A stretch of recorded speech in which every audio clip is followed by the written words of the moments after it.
Do I need to log on to a Zoom link, Carly? No. So the right screen shows what they will see. Okay.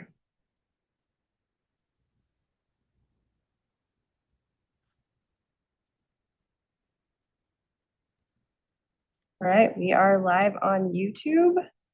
And then I'm going to press record and we can get started. Because we do have quorum.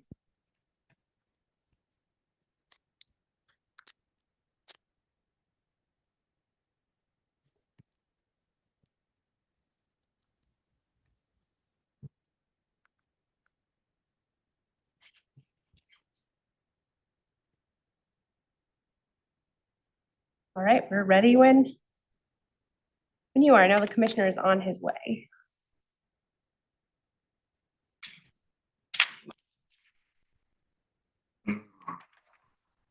Good morning, everybody. Good morning, everybody, and welcome to today's Clemency Review Commission governance training meeting. The time is 9:02 a.m. and the date is January 9th. We'll call this meeting to order. We'll start with roll call of officials. My name is Commissioner Zach Lindstrom. Carl Crawford. Catherine Messrick. Harry Moriarty. Carly Badharple. Glenn Burt. Carly Stark, Executive Director. All right, it's not technically on here, but I suppose we ought to approve the agenda. Is there a motion to approve the agenda as presented? So moved, Crawford. Second second? Messrick. Second Messrick. And then I suppose we'll have to roll call it, right? Yes. Would you like to call the roll? Yes, sorry. Commissioner Crawford, Yes. Commissioner Moriarty, Yes. Commissioner Messrick, Yes. Commissioner Burt, Yes. Commissioner Badharple, Yes. Commissioner Lindstrom. Yes. The agenda has been approved 6-0. Next item on the agenda is a training and discussion in relation to Minnesota Supervised Release Board, and we're happy to welcome Commissioner Snell. Morning, everyone. Good morning. Thanks for joining us today. Good morning.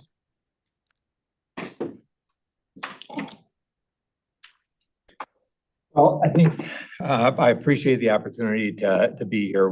I wanted to just, Carly and I had some conversations just about the Supervised Release Board operations. We've seen, board action, over the last period of time where cases have either been referred based on board action to the Supervised Release Board, making them automatically eligible for review and consideration by the Supervised Release Board.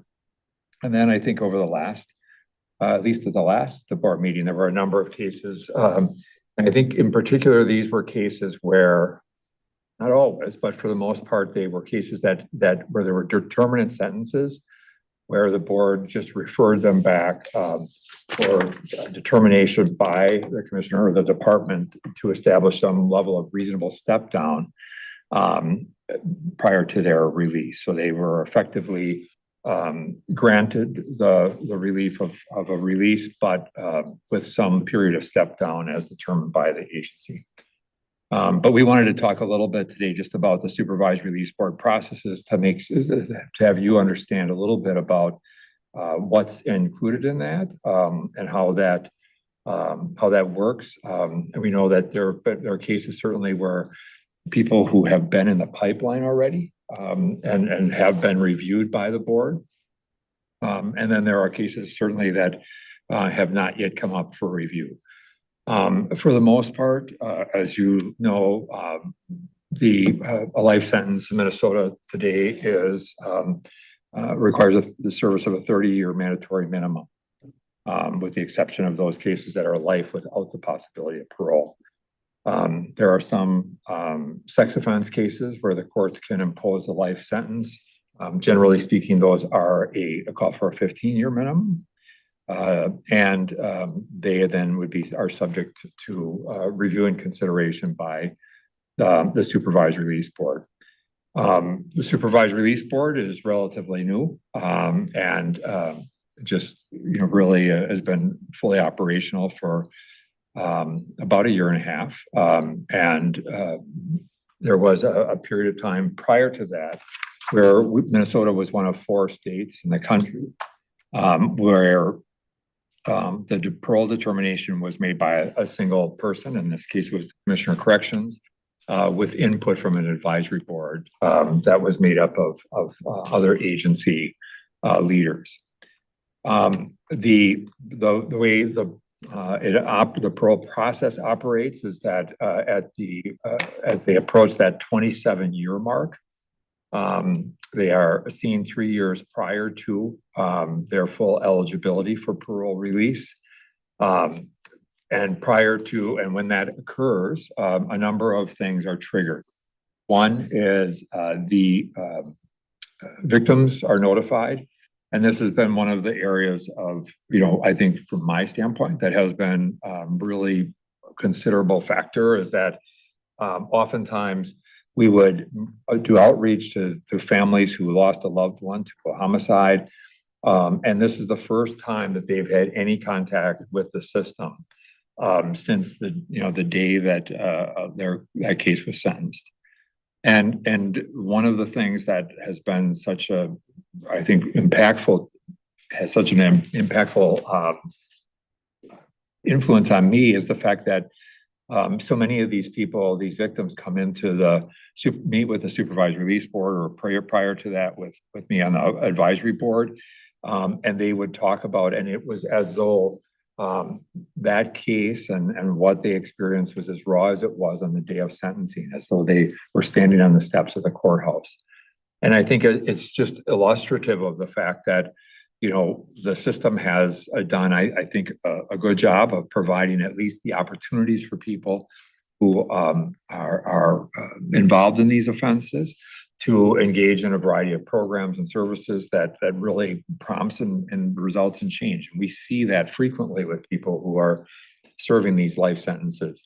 But then you juxtapose that against the experience of these victims who come in and have had really many cases, no supportive services from that day of sentencing and forward, unless they engage in that on their own.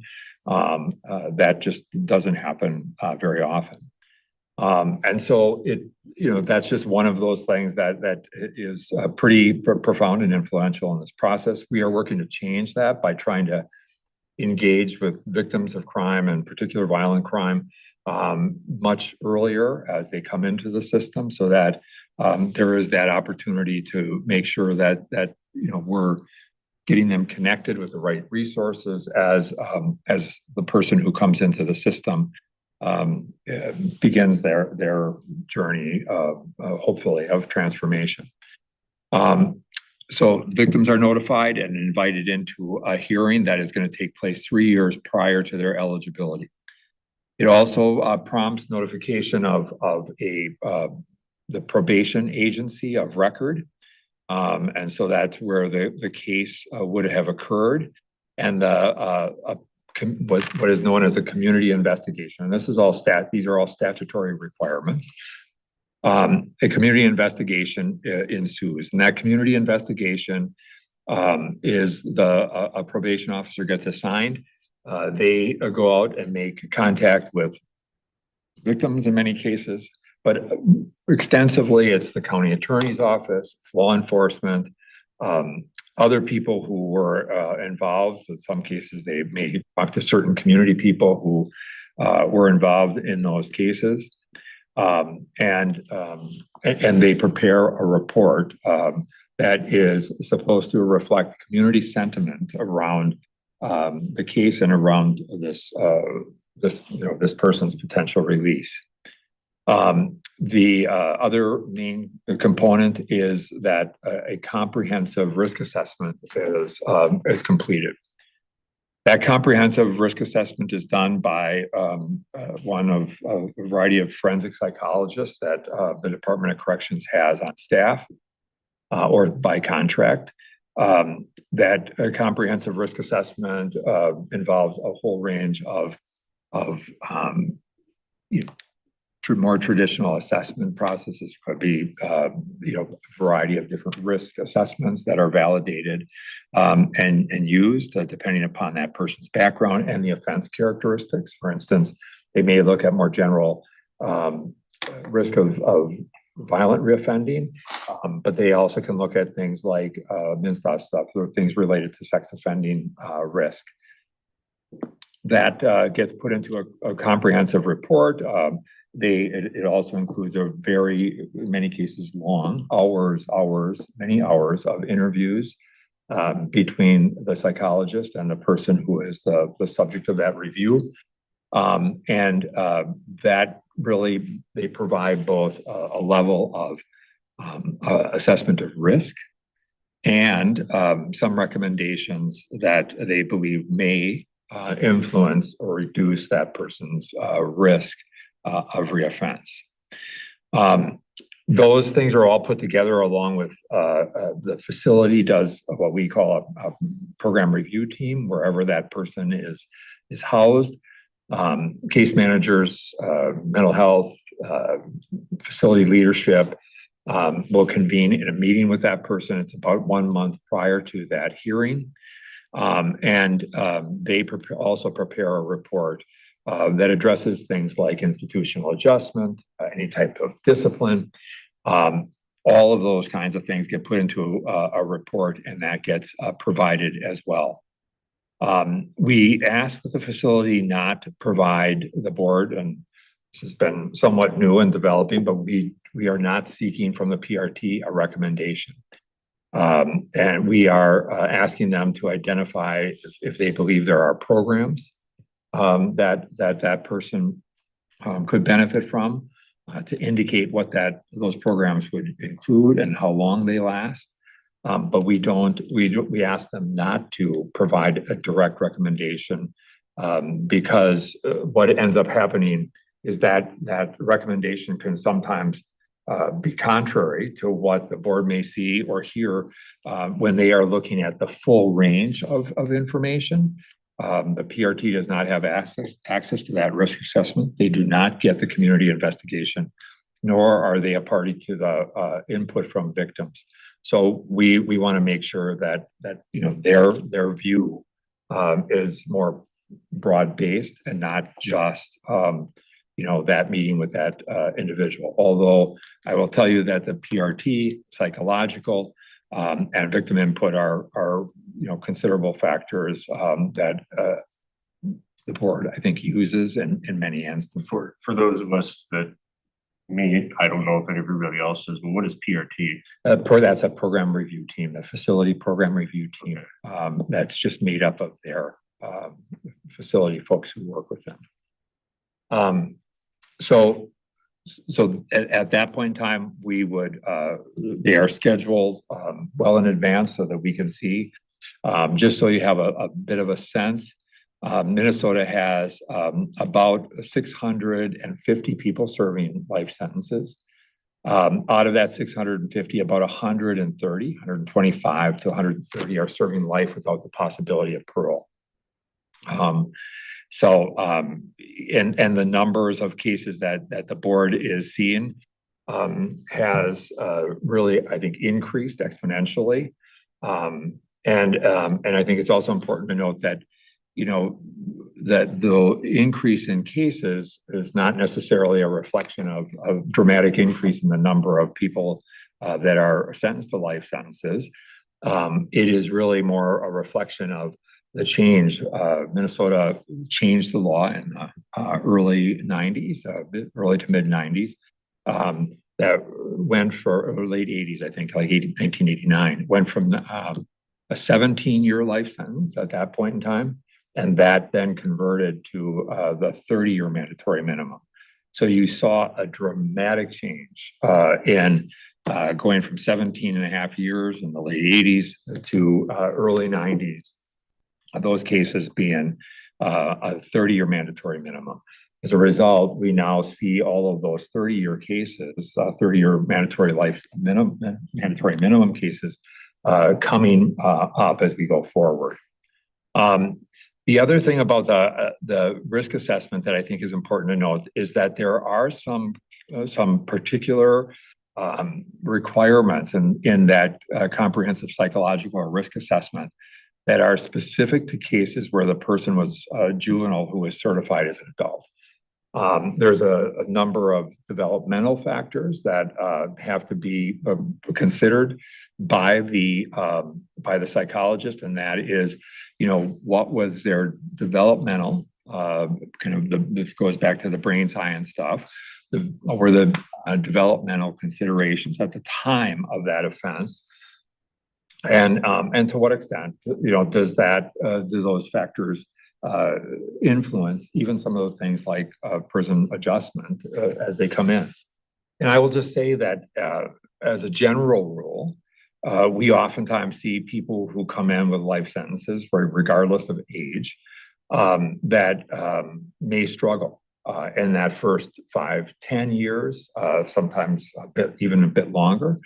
But it is commonplace that as they age, we see significant changes in their discipline histories. And I will tell you that, we know that statistically, at least, people who are involved in life sentence crimes generally are among the lowest risk of reoffending of anyone in our population. We're talking about like 1% to 2%. So it's really very, very low. I'll also say that, Commissioner Crawford has Oh, a I'm sorry. question, I think. Commissioner? Yeah, thank you, Commissioner, for being here. One question, the number you gave of the life sentences, do you have a number of those who were convicted as juveniles? I'll get it for you, but there's a fairly significant number. Yeah. I don't remember what it is exactly. I think it's probably in the 80s, about 80, as I recall. Yeah, I can jump in quickly on that. At the time the law passed in 2023, juveniles now, rather than serving 30 to life, serve 15 to life, essentially, for single victim cases, a little bit more Make when her they're louder. victims. You need me to be louder, you said? Yeah. Yeah, I sorry. think Lee is on it. It's in here. We don't have the volume Okay. very low. Yeah, I was just gonna say at the time the law was passed, because the threshold was 15 to life for juveniles in 2023, we looked at how many people who'd been juveniles at the time of their offenses were serving more than 15 years. And Commissioner, I think at the time it was about 95. And I'm guessing in the last 2 years, I mean, you've heard a number of those cases already. Yeah. Because a lot of those folks became eligible immediately, Really? and weren't, which wasn't expected at the, prior to that. But Yeah. so I'd say in terms of life sentences now, people who haven't been heard, there are not many. No, I think we've caught up to those people who became immediately eligible with the change in that law.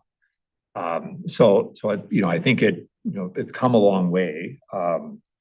We're still adjusting to some of the realities of that law change, like availability and accessing programming and those sorts of things.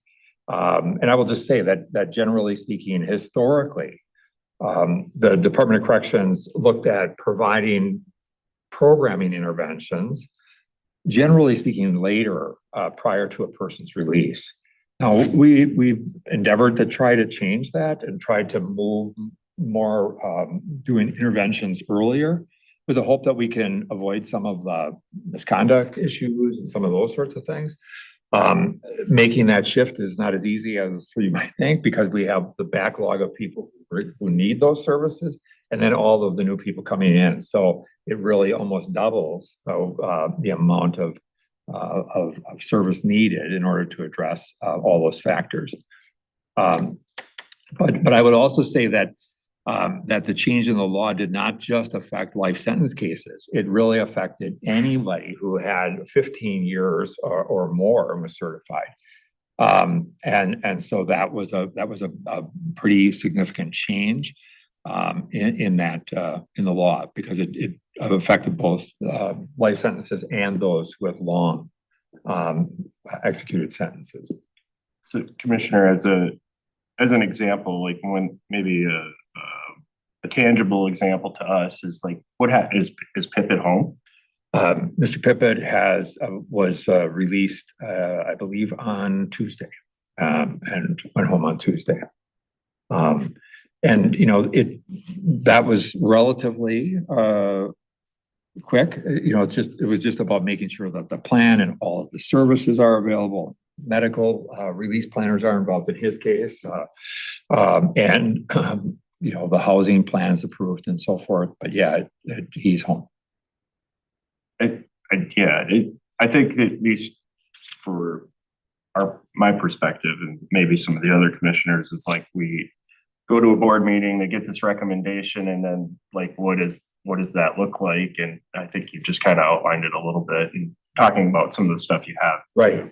Because I think you raised a good point, is that, when the board takes action and then says, we want to make this case immediately eligible for a supervised release board consideration, that means that we still have to fulfill all those statutory requirements. Engaging with the victim, community investigation, comprehensive risk assessment, all of that still has to happen, and that takes some time because we have a pipeline of these cases, and those psychologists, for instance, are really working on, and we've had to add psychologists in order to keep up with the demand and the workload, and because the risk assessments are not static either. We will do the comprehensive assessment, and if they get seen prior to 3 years, the psychologist will update that with any programming changes, things that they've completed. If it's 3 years or longer, they will initiate an entirely new comprehensive risk assessment. And so there is a lot of work on the plates of those folks. So that's why it takes a little bit longer. Sometimes the board may say, we're going to make you immediately eligible, and the person's thinking, I'm going to be seen and I'm going to be out of here. And all of these things have to happen, and that's probably going to take 90 days at a minimum for all of that to happen and have all of the reports put together before we can see them. The other thing I would just say that it is when it comes to this issue of the step down process. The step down process is not super scientific, but it is just that when we have talked to people who have been incarcerated for long periods of time, they've talked about the fact that that having that gradual sense of return becomes important. And I'll just give you a couple of examples. I remember talking to a number of guys in one of the groups. This is somebody who had been incarcerated for almost 30 years, like 28 years. They were in the step down process, and we moved them out to minimum. When they're in minimum custody, they will get a GPS monitoring device, and they're outside the fence. They're in a staffed environment 24 hours a day. But during the day, they go out on a work crew, an institutional work crew, and they may go to some park, in a city park that we contract with a number of cities. They may cut grass, clear brush, a variety of different things. And in a group that I was participating in with a number of lifers who are in minimum, he talked about the fact that he had stopped to pick up something. He was on a lawnmower and he stopped to pick up something, shut it off. And as he did, there was a young woman walking by with her dog. And he said that, and she said, hey, sir, can I just say, and he said, I became immediately overwhelmed that this person this in particular, or in this case, it was a woman who had approached him and talked to him. And he said, I felt this sense of anxiety that it was inappropriate for me to even have this conversation. And what she said to him was, sir, I just want to say thank you for the work you do. You guys keep this park looking so beautiful. And yet that sense of being out there and is hard for me to imagine what that would be like after spending 28, 29, 30 years in a secure custody environment. And there was no staff around. And there is a level of both suspiciousness, right? Am I going to get in trouble or jammed up for this? And as well, that sense of newfound freedom that can come. And so that getting used to that, even the first time they hear or see a squad car or a police officer anywhere near them, they talk about just the heightened levels of anxiety. Then, they may be a minimum for a period of time, move to work release, which is a halfway house that we contract with in most instances. And then in those cases, they get a job in the community. They're monitored by halfway house staff. And we do that for generally around a year in many instances, not all. But in many instances, it's about a year in the step down process. They will talk about just what it was like the first time they walked to the nearby Super America to get a pop or a candy bar, whatever it was, and what that feeling was not to have a staff just immediately monitoring and watching them move. And so these are all things that are really important, I think, in this process that they've talked about. There is a natural tendency for many of them to talk about that desire, like, I'm ready, I just want to go, I want to live life. And we can all understand that. I can really appreciate that. But we also have seen and heard of many instances, and we have lots of evidence of this, that moving too quickly can be overwhelming, can create a sense of feeling unsteady or unsure. In some cases, folks are going back to environments that where they have family members or friends or peers that are still engaged in some activities that are not so pro-social. And that can be overwhelming if there isn't a strong pro-social support network that they have. And so we really focus heavily on that. I can tell you that as it relates to people, the lifers that we have in the community, it is a very robust community. And I say that in all seriousness, it is a strong community. There is both high levels of support that they provide one another and high levels of accountability. I can't tell you the times where they have said to somebody who has relapsed or been engaged in some things that are not so positive, that they were told, you need to contact the commissioner. And I've had people call me up and say, hey, I'm in trouble. Didn't really want to call you, but I'm calling you because my peers told me if I didn't call you, they were going to call you. And I think there is this strong sense of community there, in part because I think, they are indeterminate sentences and they know that they're out and that somebody invested and saw in them the work that they have done to change. But they are also thoughtful about the people behind them. And know that bad things happening can have implications for others behind them. And so there is that community, the sense of community obligation that exists. And it's let's say remarkably, there's a group of these folks who have an annual barbecue. I've gone many times, and into one of their homes. The last one I went to was in Minnetonka. And I thought to myself, what if it would be remarkable if the neighbors knew that there are 47 people here who have all been convicted of life sentence crimes, but they are all doing so well. Their families come together, they bring their grandkids, they talk about their successes, and there are a number of groups that operate in the community that provide for support of these folks. So we are really mindful about the step down process just in general.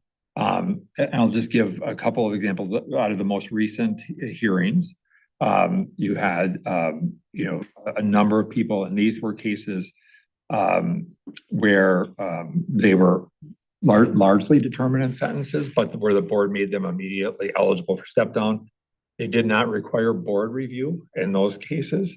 And in those cases, then it becomes it's really lying to the discretion of the commissioner. And so like in these cases, I reviewed, where they are and how they've been doing. And then asked that they and the facility come together with that program review team, that PRT group, talk about the step down process. And then I generally identified a process that they would participate in from step down to release. And so, those cases are all moving forward. I think I copied you on all of those cases. And so, it just depends. In those cases, we did not have to do any of the statutory elements because they were not going to the supervised release board. The board directed them to release at the discretion. Commissioner Moriarty? Yeah, so one question I had is, we talked briefly about Mr. Pippett earlier, and, one concern, without delving into too much detail about that particular case, is that when you have people that we release that are going back into communities where there may be some resistance or objection from officials in those communities, what ability does DOC have to work with people to transition somewhere else? So, that case in particular, I know just there was some tension among, different constituents about whether they thought he should be released. How much leeway do you all have in working on a release plan that might provide some insulation from sort of the politics around it? Yeah, I think in that particular case, just in general, I think, we do have the ability, generally speaking, people are going to go back to the county of commitment, whatever county was their historic county of commitment. That's where that's the presumptive release location. In the life sentence cases, it's not always the case because I think, in some instances, there may be resistance to somebody going back, big resistance, and we have some cases that are, that are even coming up that we know that there's significant resistance to them going back to the community, and so it becomes a setup to send them back to that community, we will automatically and naturally try to find other release locations. And in many cases, they've thought long and hard about this and really have identified. Mr. Pippett's case, he had the good fortune of, I think, his tribal community that was going to provide considerable services and supports and housing supports and so forth. So that really became, a much easier transition. I'm so glad to hear that. That's great. Okay. Yeah. If I can make a note, I mean, part of the reason we wanted to talk about the supervised release board is, one, to understand kind of what that process is once the Board of Pardons has basically made someone eligible at the discretion of the supervised release board. But I think the other thing we've talked about a bit is that in some of those cases, something we should be aware of is that sorry, there's so many layers to this issue that it's hard to figure out where to start, but we talked about how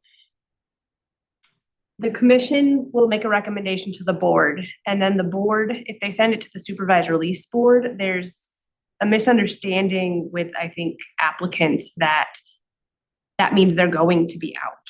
And that has happened in a number of cases where the supervised release board agreed that the applicant should be released. But the way the board has been structuring the motions gives the supervised release board the discretion. And I mentioned that because the other factor is that means that if there's a victim in the case, they are notified and given the opportunity to testify at the CRC, at the BOP, and then again have to go through that process at the supervised release board. And I mentioned that because we haven't talked about the interaction between the groups as much lately. But I think as we further refine our policies related to scheduling and what we hear, that's something that should be considered, is just how many steps of the process it adds for the victim. I think that's a really great point, and certainly can be like really brutal for them. I would also say that one of the things that has been just interesting to me in the 7 years that I've been involved doing this is the journey that happens, and this is in part, I think we have some really good victim services folks who are involved with these people, but having those meetings, and certainly we hear a lot, even if we see somebody at 27 years and we continue them for 2 years or a year or 3 years, and really they're going to come back. They will sometimes, victims, families will sometimes talk about just how hard it is to have to come back and be re-engaged, and it brings it up again. On the same token, many of the families have talked about how important and healing has been for them. I mean, this is all dependent upon how they feel, right? It's just, being able to come in and I think speak to and represent their person and the person they lost and what that meant to them. And we try to focus even on when we have supervised release meetings, board meetings with victim families, is not just on their wishes relative to release, but talk to us a little bit tell us about who you lost, what they were like and who they were. And so it really becomes this thing. And I've developed, some really, not personal relationships, but professional relationships with some of these families that I've seen now in the course of 7 years, 3 times. And the board is starting to do that as well. And that can be very helpful. So I don't know what's happening here, but just turn that down. So I think that does become a factor, I think, considering the victim side. But it also, I think, is important because in helping the people who are in these processes understand that there is unique authority. And we've had a number of times where the people who've been granted, and we have one that we're dealing with right now where the board of pardons said make them supervised release board eligible, and they're saying, look, you don't have any authority, you have to let me go. And because that's what the board wanted. Well, the board's action was to make you eligible for consideration. It didn't put in place any other framework around that. And so that, I think that becomes one of the challenges, and one of the things I think the reason I ended up in this last case writing to all of the people who were granted commutations and copying the facility and Carly was just so that there is a level of clarity about the fact that there's a process here, and that was the discretion was granted for a reasonable period of step down. Now, that can be reasonable, can be one of those things that is a point of consternation in some cases. But I think we really looked at, how long have they been incarcerated? What are their levels of programming involvement? All of these things in terms of considering the length and the process of step down. The other thing that I think that is important as we think about this is you will also get, and you had cases where the supervised release board has reviewed a person and taken an action.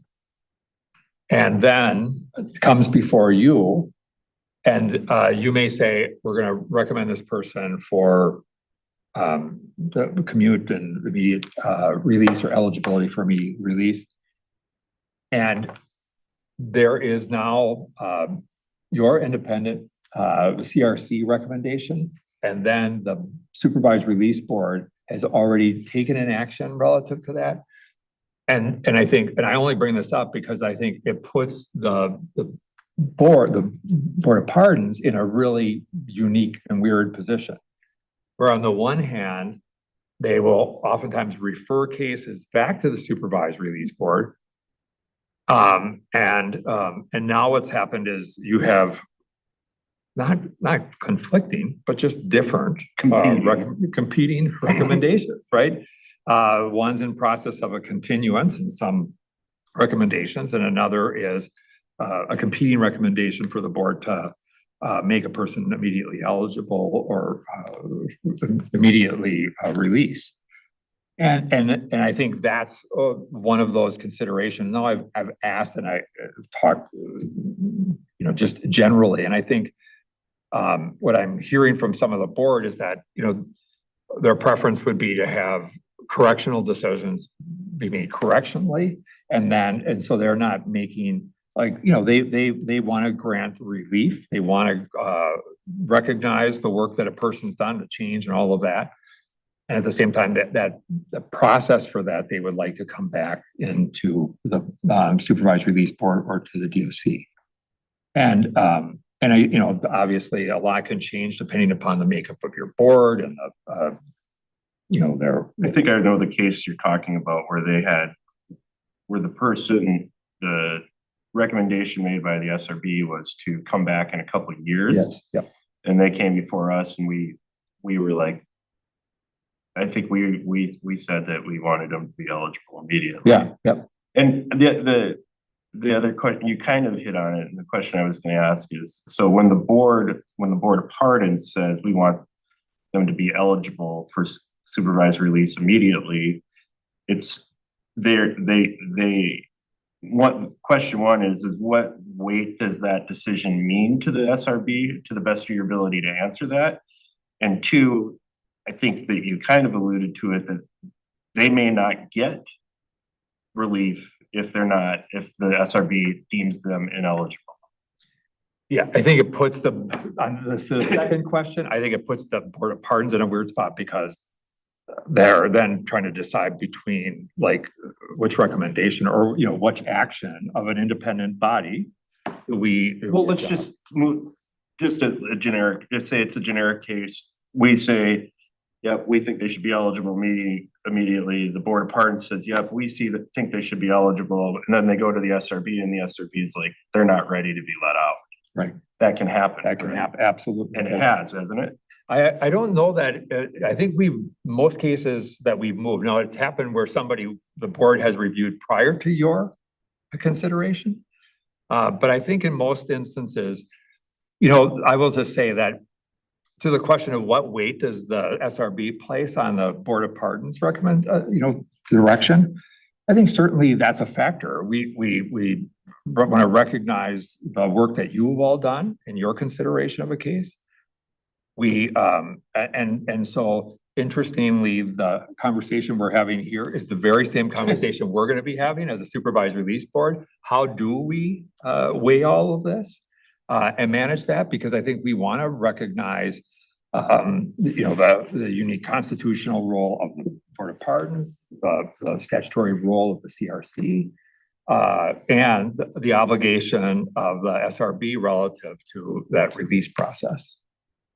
So I think that is one of those, so we're struggling, you're gonna have similar kinds of conversations as the SRB in the next couple of months. In terms of how to manage that. So what I'm kind of hearing you say though, if there's a existing recommendation from the SRB, it would be helpful if the commission was aligned with, if possible. I mean, you all have to, obviously, you have your own independent Yeah. authority and statutory obligation. I noted it because it was, I thought, wow, this is gonna put the board in a weird spot. Well, it does. That's fine, that's their role too, is to make those decisions and. And although I think that we've only run into that with the most recent board meeting, so there's only been one. We've had some conversations as the screening committee, and this was a while back, but where we talked about limiting things that have already had a supervised release board decision, meaning, so we don't prioritize things if they've been denied by the supervised release board in the past, I think, 12 months. And that was a conversation that the screening committee had after talking with some of the Board of Pardons staff about how they view those decisions. It doesn't mean we don't hear them, because there are also other factors that are considered. But I think this is part of the reason that I wanted the commissioner to come speak on this, is because it's also something as a commission we need to discuss, because we've talked about how we don't want the commission to necessarily make decisions based on what we think the board is going to do. Like, it should be based on what you think is the right decision. However, there's also considerations about how the process works and the intersection between the supervised release board and the CRC. So that's, I wanted to continue that conversation here. Yeah. Commissioner Moriarty? Yeah, I'm wondering so I'm thinking about cases, for example, where there are questions of innocence. You know, there are not that many that come before us, but Commissioner, is it fair to say that, you know, I don't know how many times you get applicants for review at the SRB who also have maintained innocence claims, but, you know, I think the statute provides for us to consider those claims as a ground for commutation. I don't think the SRB can do that. But one thing I will say, just so people know, I mean, the SRB does spend, you know, whereas most parole boards in states that have frequent parole processes can spend as little as a few minutes on each case. You know, the SRB does spend, and it's being touted as a model in a lot of ways nationally. I mean, I'd say, Commissioner, you know, an hour per case, but having represented people through that process, the behind the scenes volume is just, I mean, I know for a lot of the SRB members, they didn't anticipate it'd be that much work, and probably similar for us, but it is robust.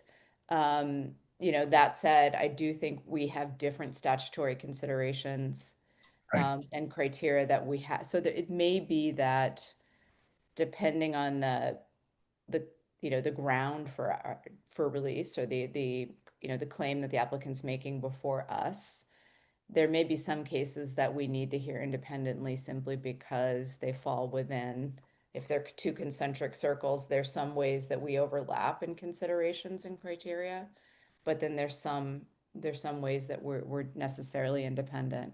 So there can be some categorical distinction. Does that make sense? I think it does. I think, you know, you raised the innocence claim cases, and this is one of the topics we're going to be having conversations about as a supervised release board, because we know that at least statistically, a person who claims innocence is at no higher risk of reoffense than a person who accepts full responsibility for their offending. And so one of the struggles is, as a supervised release board, oftentimes the acceptance of responsibility, of the understanding, acknowledgement of the understanding of the harm that was caused, all of those things become obvious natural factors, especially when you have victim involvement. And yet we have these, we have innocence claims, and that is not a factor in there's 12 statutory really base requirements that the board must consider in making a parole determination. But the statute does not provide any guidance in terms of how to weigh those factors. And so obviously you have 5 board members if it's just a straight general parole case, adult parole case, and 7 members, 2 with kind of juvenile background expertise and developmental psychology and so forth, that are brought in on cases where the person was certified, a juvenile certified as an adult. So I think that that does become a factor in some of these cases. I will say that we have moved people to step down toward parole who have maintained innocence. It's very difficult, but there's a lot of, I think, case factors that are there. But we have done that. Nonetheless, they have served that, generally speaking, served at least that 30-year mandatory minimum at the time of that consideration. So I think you raise a good point, and some of the factors that we look at and that you look at may be different. And I think from a supervised release board standpoint, we've talked about the fact that we want to honor. Obviously, need to honor the various kind of allied processes and unique authorities that exist, whether it's SRB, the CRC, obviously the Board of Pardons as a constitutional role. And so, we're struggling with some of the same things as this is all relatively new. The last thing I would just say about this is that as it relates to relief, and I think, and I'd be happy to share this with Carly for distribution if you'd like it, but if you look at the history of parole releases in Minnesota,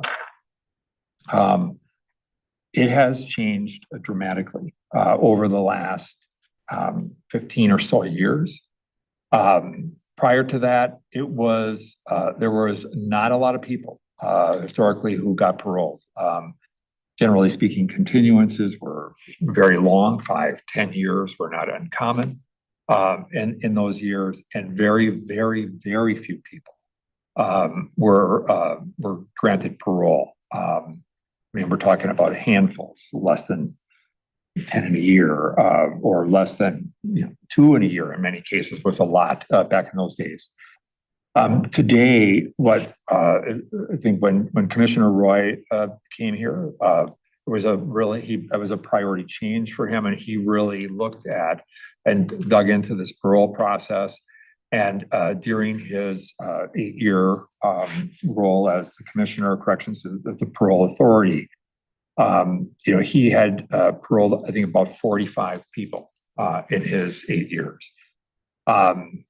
In about 6 years prior to the board starting, I really continued on that path, and I had paroled about 50 people, 53, I believe, prior to the starting of the SRB. The SRB then has continued, and we are seeing largely an increased number of people being moved into step down. And I will just say that generally speaking, the person's going to be moving to step down. That means they're moving from medium custody to minimum, and then from minimum custody to work release. If that process is put in place, unless they mess it up, they're probably going to be paroled. And people know this, that, they generally speaking, the folks who are in this process, they know that if they're going to move me to step down, they are moving me toward parole as long as I am fully compliant with all the expectations and engage in the programs that I need to complete. So I think that I just want to give that sense, because I think, the board does believe that, I was, as a whole, that, there is an obligation to grant parole when it's warranted and earned, and there's not a public safety threat, and there is, this demonstration of pro-social conduct, and I would just say that oftentimes these are the people in our secure custody settings that are among the most influential in our population. You look at the earned living unit at Stillwater that has started today since the phase closure of that facility. The large number of life sentence individuals who are driving what that community is. They are the ones who are creating the community standards. They are the ones who are really doing a lot of the self-policing around that, what that community needs to look like. And what we're hearing from the people there and at the Earned Living Unit in Faribault is that it has been unbelievable in terms of an environment where people can focus on change, on the work that they need to do and want to do. And that's really, we think, the business that we should be in. And so, these folks that we're talking about are oftentimes some of the most influential and important in terms of building a community that is focused on transformation and change. So I don't know if there's any other questions, but I just really appreciate, I just want to say that, Carly and all the staff at the CRC has been really great to work with. I think we're all learning. I know what's the language that should go in the certificates and all of that kind of stuff. And I think that stuff is coming together, but we're just really appreciative of the work. Commissioner Crawford, I see your hand is up. Yes, I want to thank you also for being here. This has been very helpful. And one thing for me, is there anything we can do, to add clarity when we make a decision? The folks are so emotional. And I know we do a great job of letting them know that they're going to be, in touch with information on the next steps. Is there anything we can do on our end to make sure folks understand at what part of the journey they're on, so that we can help to limit that confusion that, of an outcome that may not be favorable? I think that's it's a really great question, and something that it would be, because we've had many cases where somebody may be requesting a commutation. We have a couple that are coming up in the next board meeting where, these are folks that, where there was CRC action, and there is a level of communication that happens. But then, what we're trying to do on the DOC side is say, okay, what does this potentially mean? And how do we begin to think about what this could look like? And so as we learn more about, what's been happening here, we've started to have some conversations with our case management team who organizes a lot of this, to also kind of help communicate up around, how do we manage this? Are there programs that we think that could be really beneficial for them to complete or finalize or finish prior to that release? So just things like that we're trying to make sure that we're more in tune with some of the recommendations that you all are making. Commissioner, sorry to interrupt, but it's 9:59. Yeah, So yeah. If we can come back to this in about 60 seconds. Yeah. So I'm sure everybody knows what's going on in Minneapolis with the ICE shooting of Renee Good. The governor has issued an executive order for this to be a day of unity to Observe a moment of silence at 10. yes, so I would like to observe a moment of silence to remember Renee Good and, consider our community. And so we will do that now.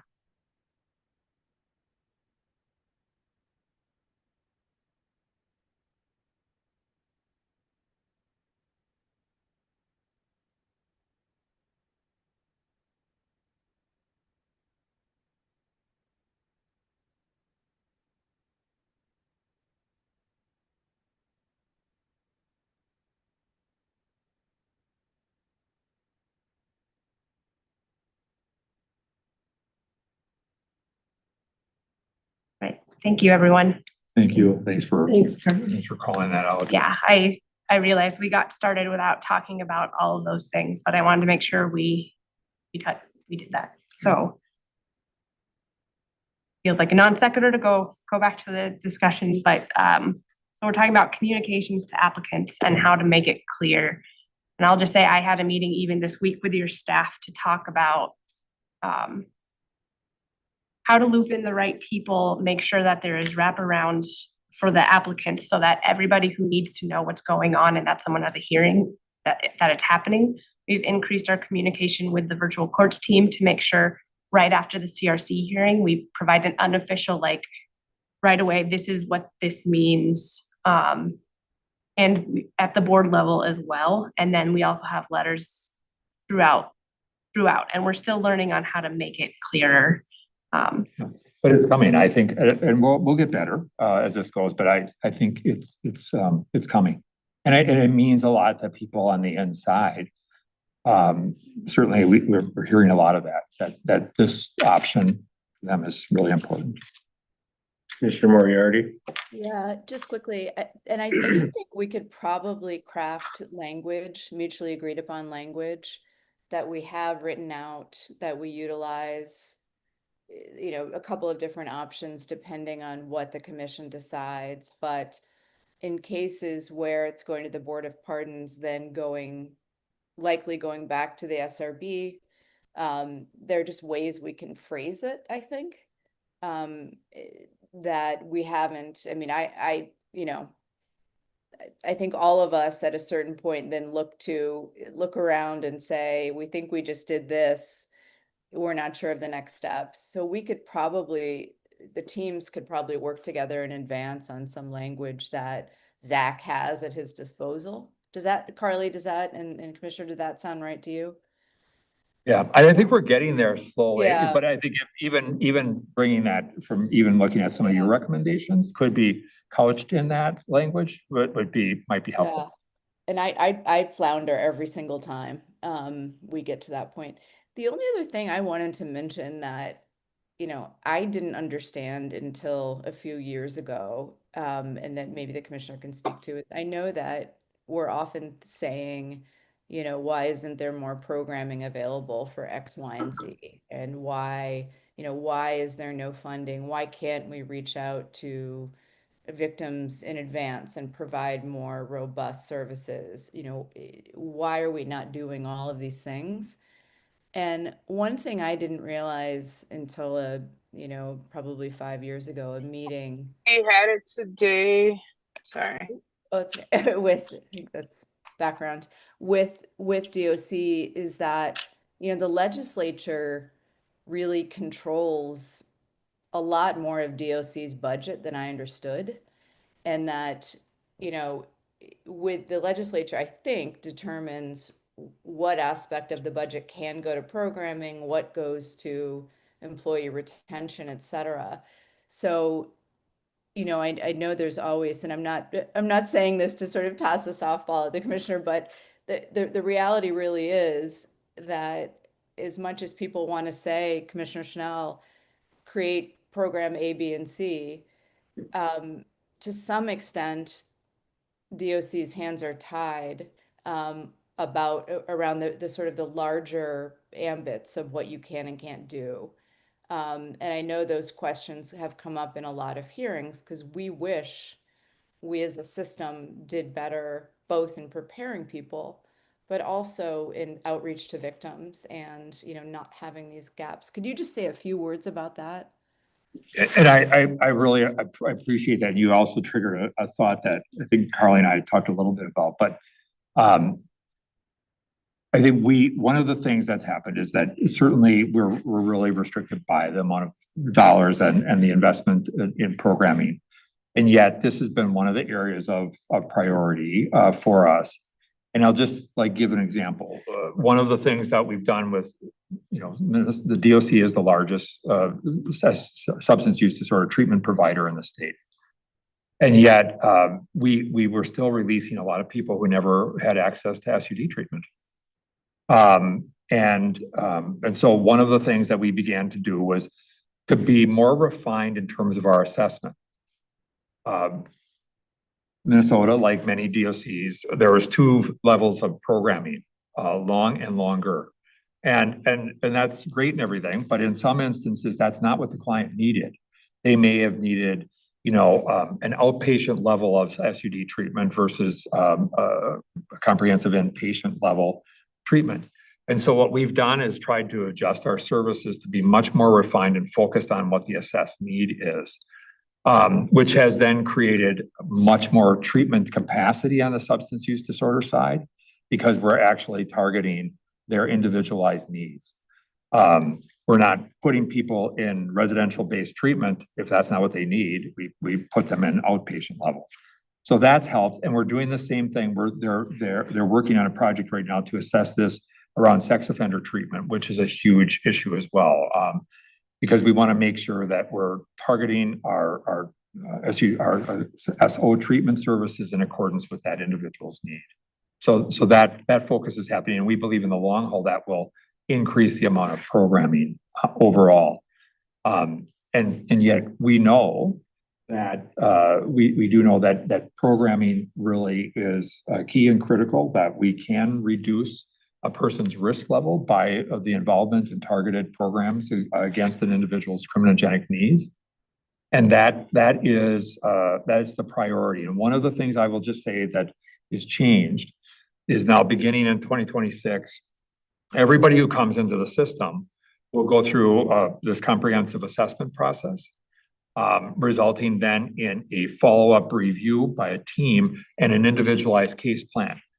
You may say that doesn't seem very novel. It should have been happening a long way. But historically, we've done an assessment, but we never brought that assessment together. There was an education assessment, medical, mental health, vocational, educational. All of those assessments were done, but never done in a really thoughtful, comprehensive, collective way that builds upon the individual's motive for change. Like, where's their first motive? And then how do we hit that high motivation area and then move them into areas where they may have less motivation. And so doing that really will make a difference. And this has been multiple years in the making, and we're finally there, which is incredibly exciting.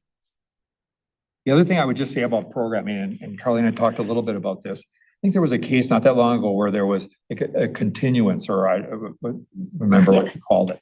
Yeah, there was it was at the November hearing, there was a continuance for 6 months.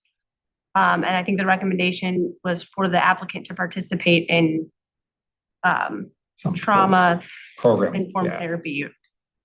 And Carly and I talked a little bit about this, and I think this is one of those areas where I think the communication and on how do we align the system stuff, and how do we make sure we can get that person access to that, because again, when we look at things over time, if you have somebody who's going to be with us for 18 months and somebody's going to be with us for 5, you know, they access those services in a staged sort of way so that we can manage those needs, because we have limited capacity to be able to respond to all of that.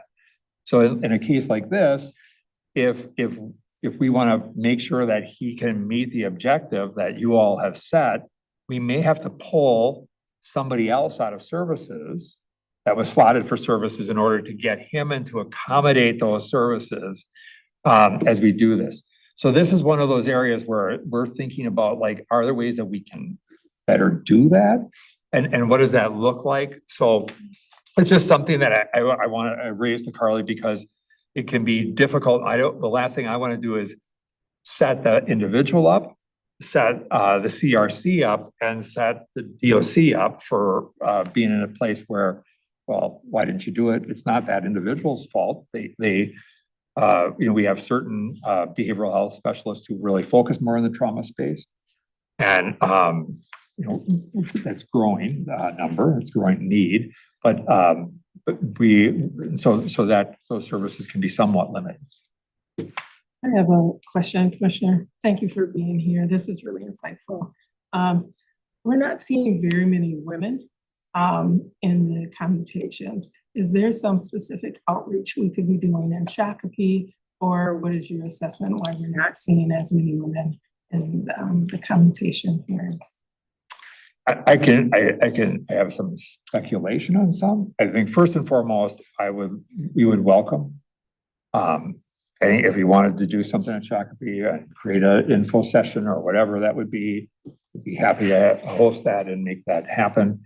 And let people know what that process is. So we would help accommodate that in any way we can. One, two, I think the other reality that we have among the female population is that they are, generally speaking, have considerably shorter sentences.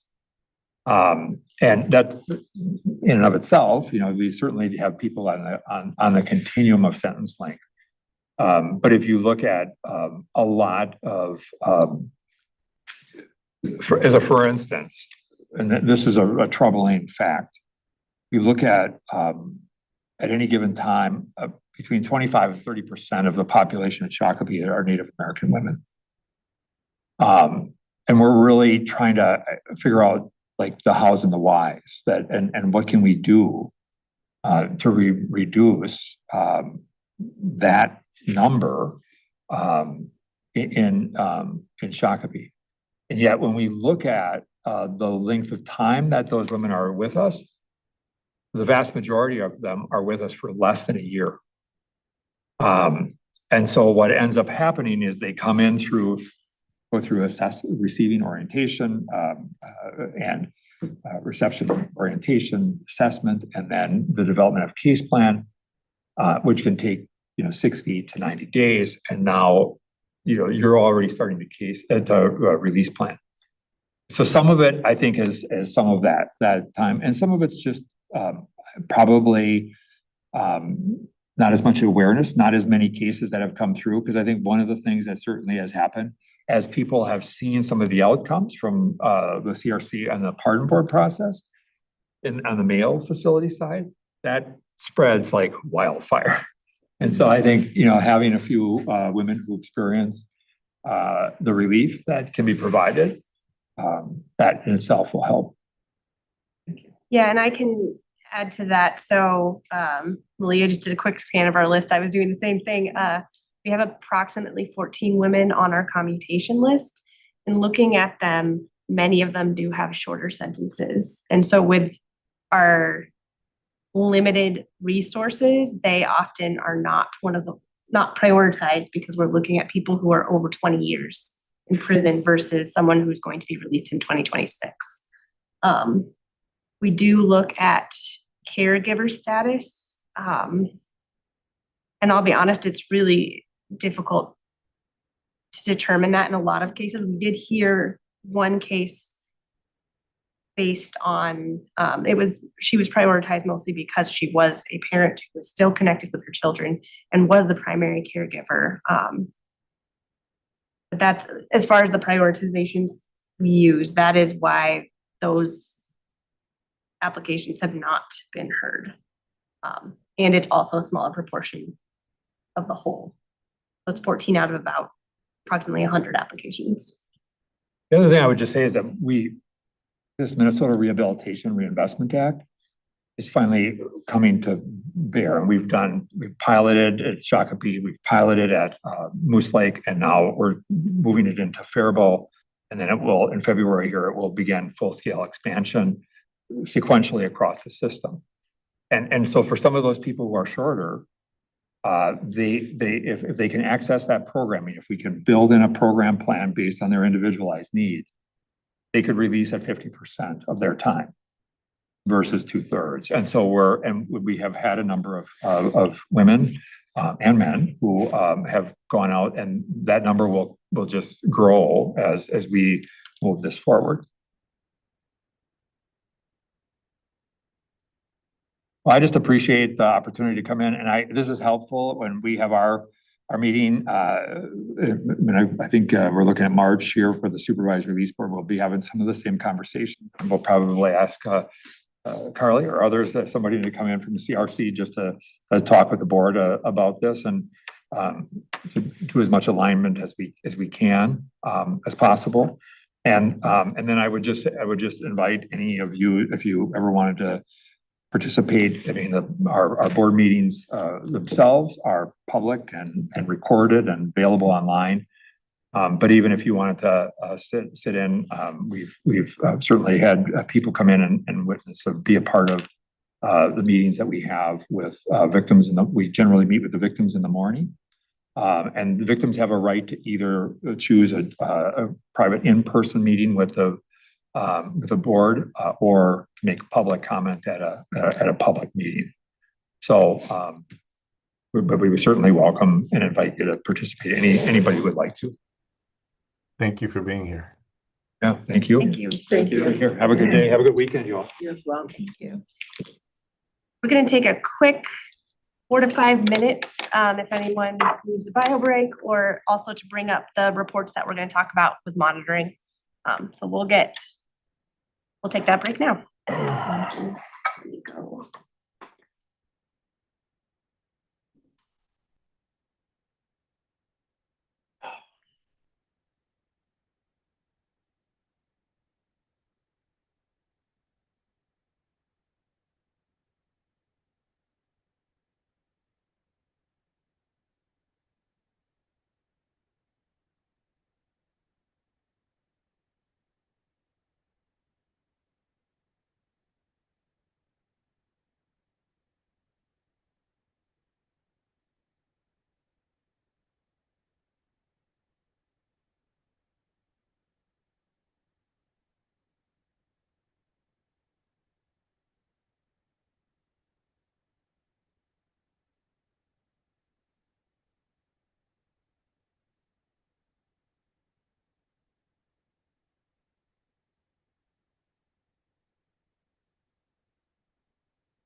Working.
All right, we are going to get started again.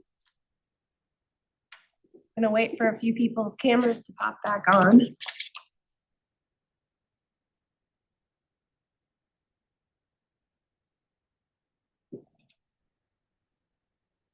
I see some, so I assume that means you can hear me.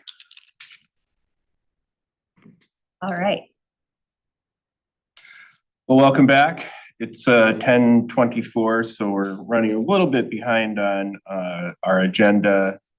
Next, we have Stacy, who's been a wonderful partner and facilitator in our governance and monitoring, and she's here to provide us with a refresher and talk about our monitoring and the 2.2 and 2.7 policies that were for us to review prior to, well, I guess it would have been Monday is when they were due.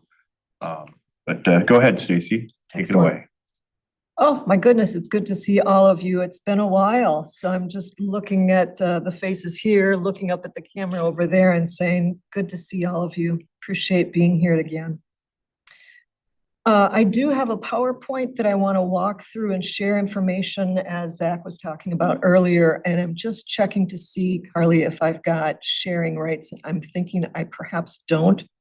So we may have just a technical Have you second here. have you tried? To share screen? Yeah. Yeah, that's what's saying, Okay, just making sure. don't want to. That's what it's saying. Co-host.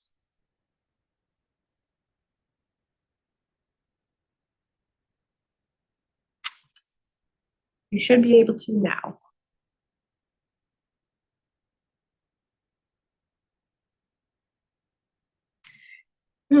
Yeah. I may need to call in a friend over there, John, and have you come help me. Well, you asked the wrong person. Oh, my goodness, did I? Carly's our tech whiz. What does it say? It's just not even showing up the option, no matter what I pull here, and I've got it ready to go down here. Why don't you try You can feel free. maximizing power?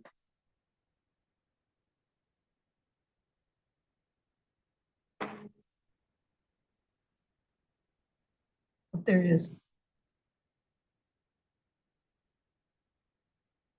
And then you want me to make your Zoom, oops, you can also this over it if you need to, otherwise you can. Don't need to. Let's just do that. Perfect. All right. Thank you. You're welcome. So as Zach mentioned, we're going to be doing three things here today, and I think we'll probably be blowing past, if you're looking at the agenda, the 11:15 time where we'd switch to an executive director's report. Carly may have already teed some of that up for you, but help me keep track of time if you would. I'm going to do about 15 minutes worth of governance refresher. I know how easy it is for this information to slip out of focus, so we'll take some time, do a little bit of a refresher through most of this PowerPoint. And then I want to have a bit more delicate conversation about the monitoring process integrity, because I think there's things that aren't quite working yet, haven't figured out why it's not working. So having a conversation together might surface what needs to change in this process so that you can all be as effective and as one of my mentors said, not leaking integrity out of your integrity bucket. So want to talk about that. And then we'll get into the heart of what we need to do today, and that is to review your 2.2 treatment of staff and 2.7 employment practices monitoring reports, to make some decisions on those so that can be recorded in your minutes and you fulfilled that obligation. So with that, let's take a look at what we've got to cover here. Again, part of this regrounding ourselves, because we know how easy it is to slip out of focus. We know that we have 4 types or quadrants of policies that guide our governing responsibilities. Governance process in the upper left-hand corner is our rules for playing nicely together as a governing board. Bottom left-hand corner, type of policies, the board executive director delegation quadrant. That's defining the relationship between this governing body and how both governance bodies actually, how they're going to delegate authority to Carly as executive director to oversee the organization itself, and how are those bodies going to hold her accountable for the use of that authority. Upper right-hand side quadrant of policies are ends policies. That's, you might remember me talking about how does the organization score points? What good are you trying to create outside the organization, for whom, and what are you willing to pump into the organization in terms of resources in order to make those good things happen? You can think of it as the field goal on a playing field.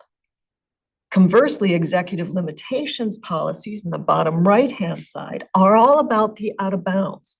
It's the governing body saying, here's what's unacceptable to the executive director and organization en route to achieving those end results.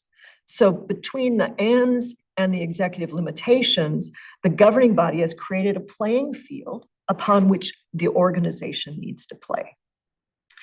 In essence, you've proactively given authority to Carly to make decisions. So she's good. She can operate and be as nimble as she can be, as long as she's staying on the playing field. Now, if you look at the right side of the screen, you'll see that I've pulled out and listed all of the current executive limitations policies, just so you can get a sense of the weight of the policies that you've got to be monitoring on an annual basis. You're not monitoring these at every single meeting, obviously. Most are monitored once a year. So today, for example, you're going to be doing a deep dive into treatment of staff and a deep dive into employment practices. You only touch those one time a year.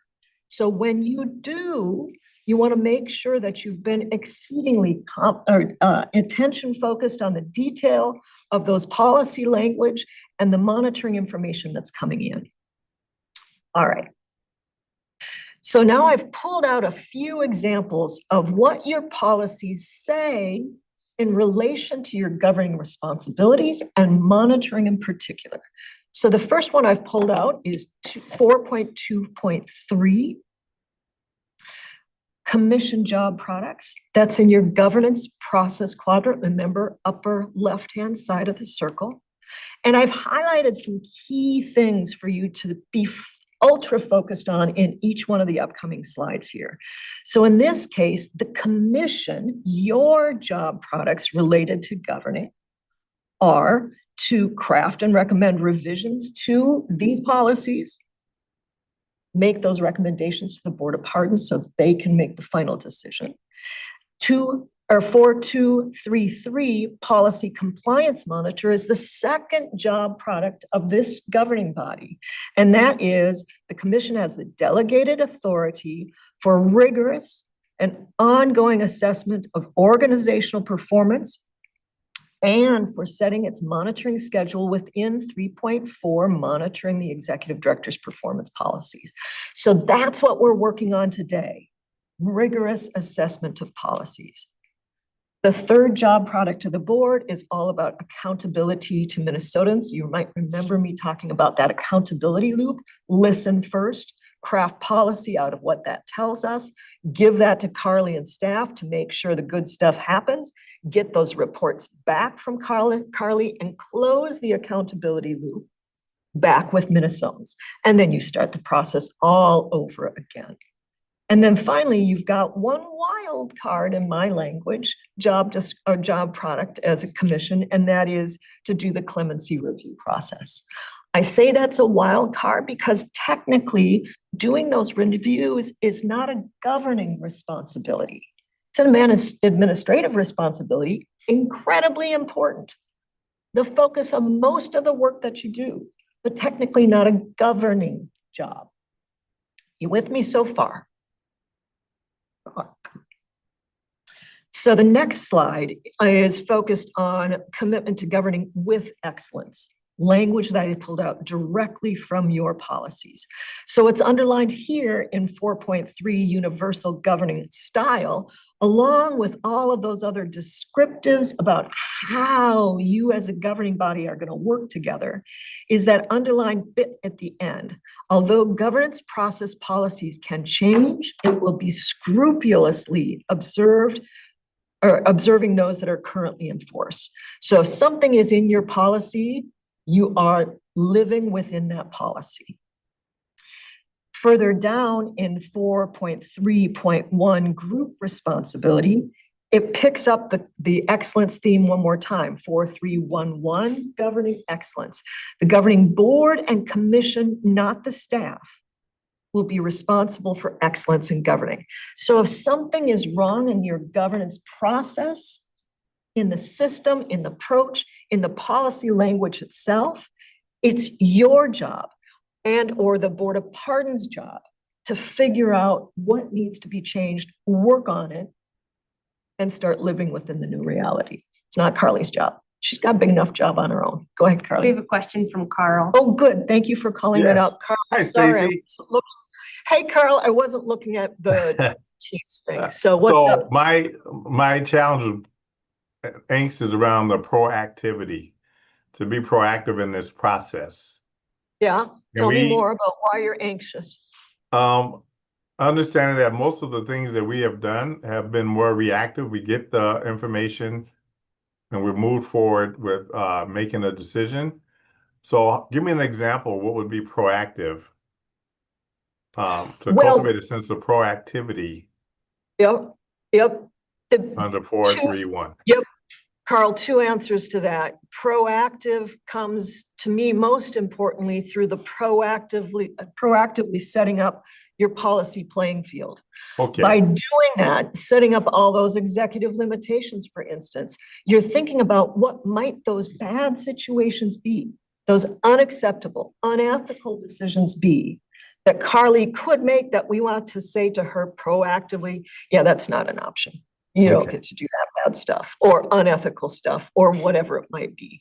Or proactively setting up your end results policies. So you're clearly saying to the organization, hey, out there, that's where we want you headed. Those are the results we expect you to achieve. So that's one way of being proactive. The other definition of proactivity that I'd give to you is as a governing body, whether you're the Board of Pardons or the CRC, is to be looking out on the broader horizon, kind of like your conversation with Commissioner Schnell this morning. What's going on out there? What might we need to be changing in our policy framework to force the organization in a certain direction? Because that's how we guide as a governing board. Does that help, Carl? It does. Thank you. Yep. Carly, are there any other questions before I? All right, so looking back on the screen right now, commitment to governing with excellence. Pointing out again that, hang on, I gotta hide this. There we go. That governing with excellence is the governing body's responsibility, not Carly's responsibility. And then down in 4.3.3 commission discipline, this is the one that hangs up most boards because they haven't thought about how they're going to discipline themselves, however that might show up. Participation in meetings, attendance to meetings, living within the policies, whatever it might be. We can say in policy, here's our policy, but what are the teeth? And the state of Minnesota doesn't give us a whole lot of teeth or discipline. What we really have is, and I forget what statute it is, if you've not attended 3 consecutive meetings, you can approach the governor if it's a governor appointed position to say, hey, we've got an attendance issue. That's about it. So when it comes to how are we as a governing body going to play together, to become a team together, to hold ourselves accountable to each other and this process, we've got to figure out what discipline means. So most often when I'm working with a governing board, I'll say, let's talk about what discipline means before something goes sideways. What is it going to look like? For example, if attendance starts to be an issue with one of the members, maybe the first step to discipline is the chair of the board knows that he's going to have a quiet one-to-one conversation on the side with that person to say, hey, what's up? What's, do we need to do something differently? What's going on? This is why this is important. Step number 2, if the behavior persists, maybe there's a whole board conversation. What is it that you can do as a governing body, as a team, to enforce discipline? I'm going to keep moving on, pausing just ever so quickly, looking meaningfully at Carly to see if any questions have come up. Okay, good. Next one on the screen, just to keep us grounded in what this governing responsibility is all about, is looking now for 2.1 at the board's governing job products. We talked about the commission's job products before. What's the board's job? Going straight to what's underlined in 4.2.1.3, ultimate policy compliance monitoring oversight. Now I'm switching gears and focusing more closely on monitoring the job at hand. The board delegates ongoing and rigorous, there are those words again, organizational monitoring to achievement of organizational ends and avoidance of executive limitations to the commission. So they've delegated this authority to you. They don't have the time to do this work, to do the governing oversight. They don't. That's just a reality. So they've delegated to you. Further on, the board will receive a detailed annual summary of compliance reports for ends and executive limitations. These will be presented to the commission chair by the commission chair and executive director and form the basis of a performance review of the executive director. In other words, Carly's job performance is based on those stacked up monitoring report results that you all are reviewing on an annual basis. So the work that you've got in front of you today, 2.7, 2.2, are 2 pieces of a pretty dang short stack of how is she doing. So monitoring Carly's performance at her annual performance review isn't, let's just kick back and talk about how things have been going. It's much more rigorous than that. And Carly knows, or should know, on an annual ongoing basis how she's doing, because she's the one that's submitting those monitoring reports. And you're the ones that are talking about the report and going, is this a reasonable interpretation? Did the data really demonstrate that the organization is in compliance? Because what's in your policies in executive limitations and in ends are those things that you have said are so important that it's worth monitoring.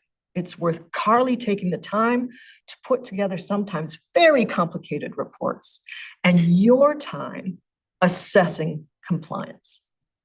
All right. I think this is the last one. Monitoring approach, 3.4. This, by the way, is in your manual on page 12. I've been citing where you can find these all in your manual as we go. So the executive director's job performance will be based, I just did this, on the accomplishment of ends, policies, and organizational operations within the boundaries established by executive limitations policies. I'll draw your attention down to the very last provision in this policy, 3.4.3, monitoring report judgment. This should have become apparent to you as you've been doing your assessments, because these are the questions that come up. In every case, the commission will judge the reasonableness of the executive director's interpretation of their policy. Is this a reasonable interpretation? That's the big first section in her monitoring report for each of the provisions within a branch of policies, a branch being treatment of staff.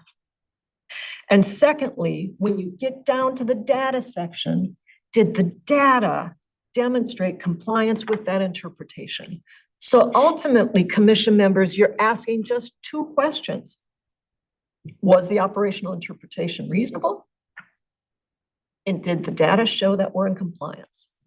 Then you just have a little bit of housekeeping after that, such as, hey, now that our heads are in the game with employment practices, and we really are thinking about what our values, ethics, concerns are about that topic for this organization at this time, and looking ahead, do we need to tweak the language? Because it's way easier to tweak the language when your head's already in the game than it is once a year when you're looking at the whole set of policies going, I don't remember what we were thinking about with treatment of staff. Okay. Reasonableness, and I think that's it. This slide on the screen right now, I'll probably double back to when we're actually looking through those policies that are up for review today, because they pose a little bit more information about what do I mean when I say reasonable interpretation. And what do I mean when I say data in support of interpretation? And what do I do in the bottom right-hand side as a commissioner when I'm seeing a compliance statement that's coming in out of compliance? You had one of those today in one of your monitoring reports, at least it was partial. So what do I do when I'm looking through that information? So I'll bring this up again in a little while. I'm just going to pause for a moment so you can look at what's here and take it in just in the quiet of your own mind.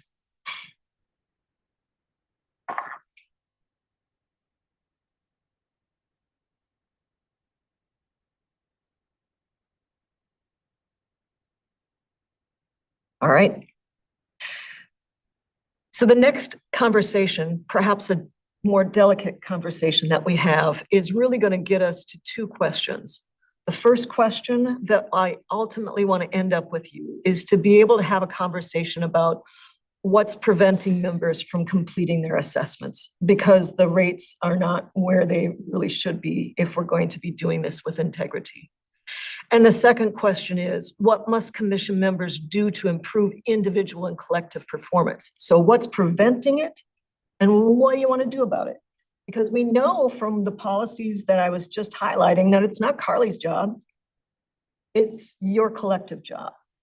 And I also know after 25 years of working with governing boards, how hard it is to get to that place of personal and collective responsibility for this governing work. I get it.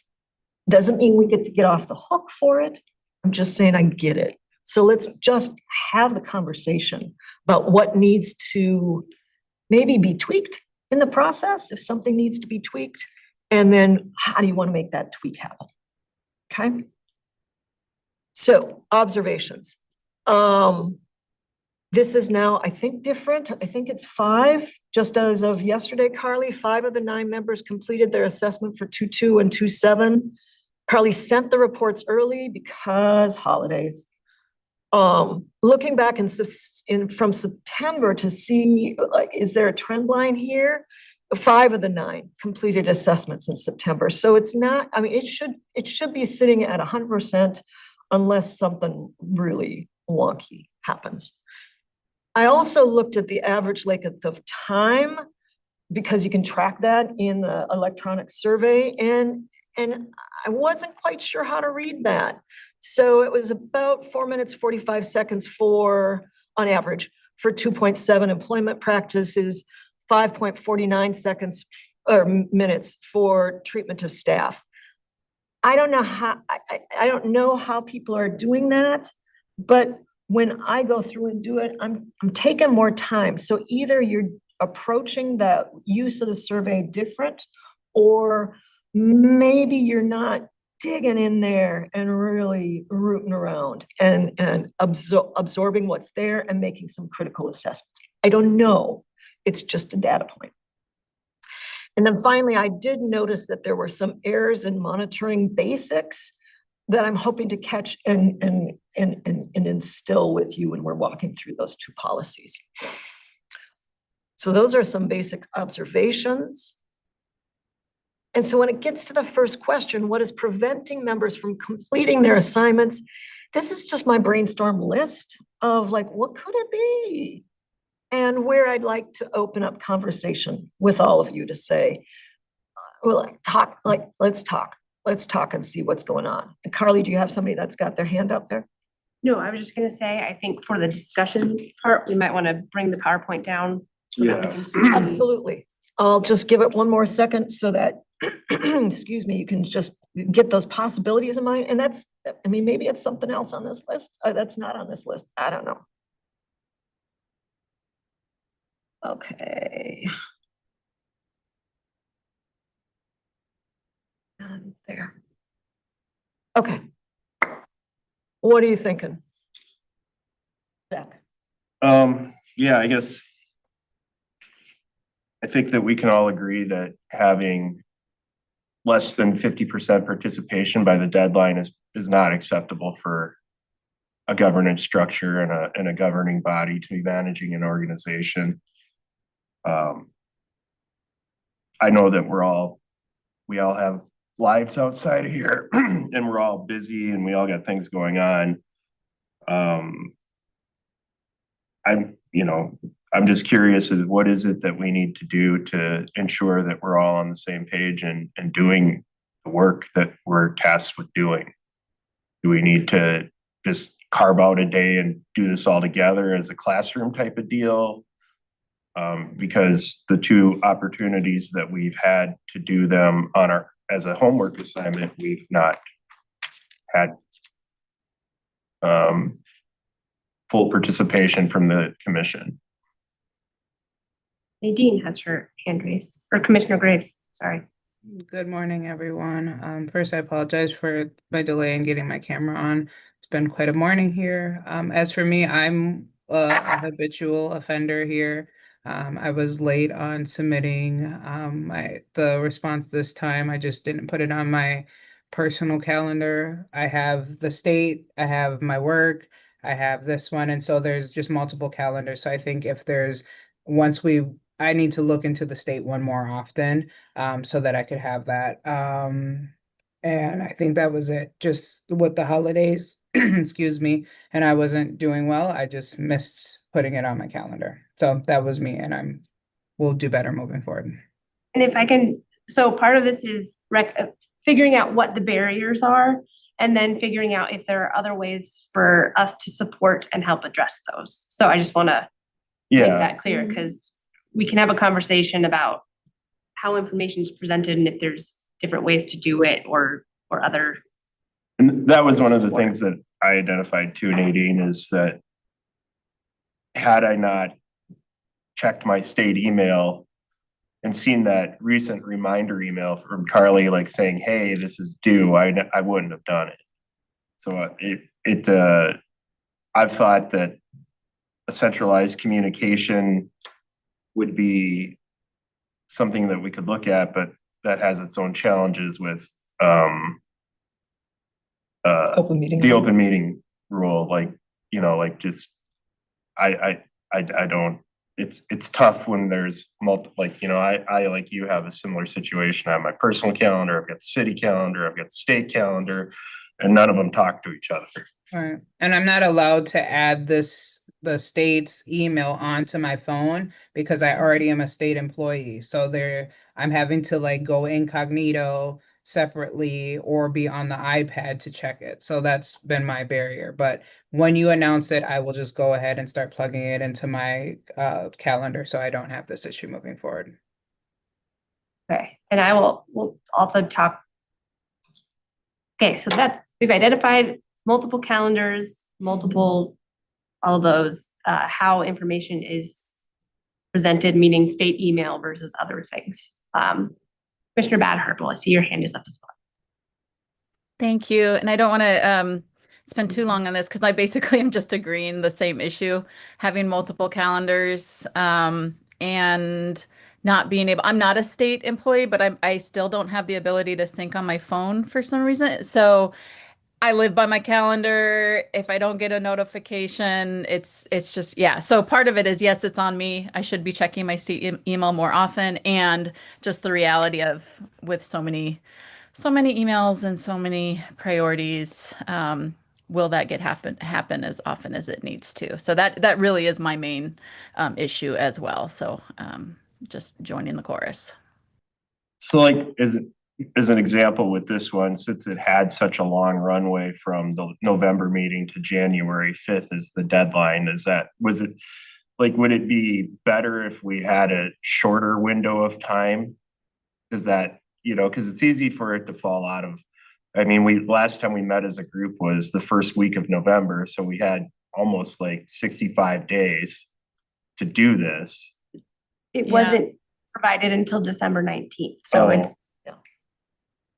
But I guess the question I'm asking is if we would have talked about this in November at our last meeting and say it was due by November 30th, would that have created more urgency for us to look at it and help keep it more top of mind? Or is the longer runway better? For me, either way, if we would have talked about it and said, hey, let's pause and put this on your calendar.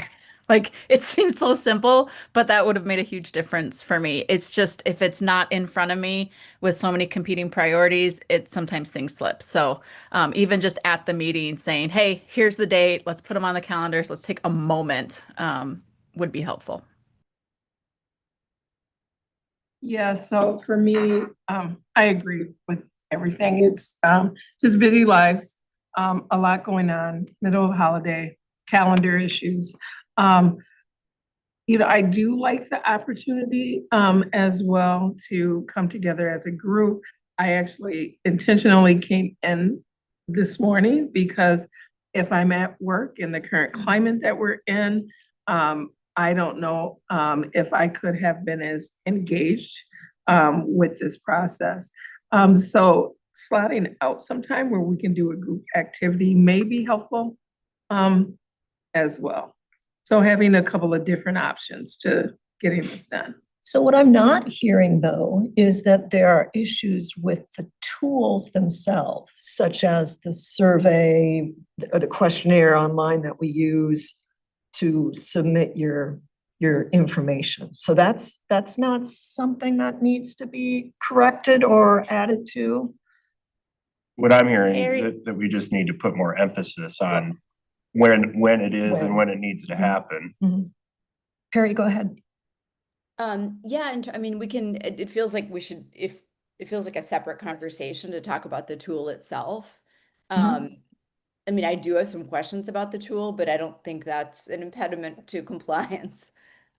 So maybe I'll reserve those comments for when we're there.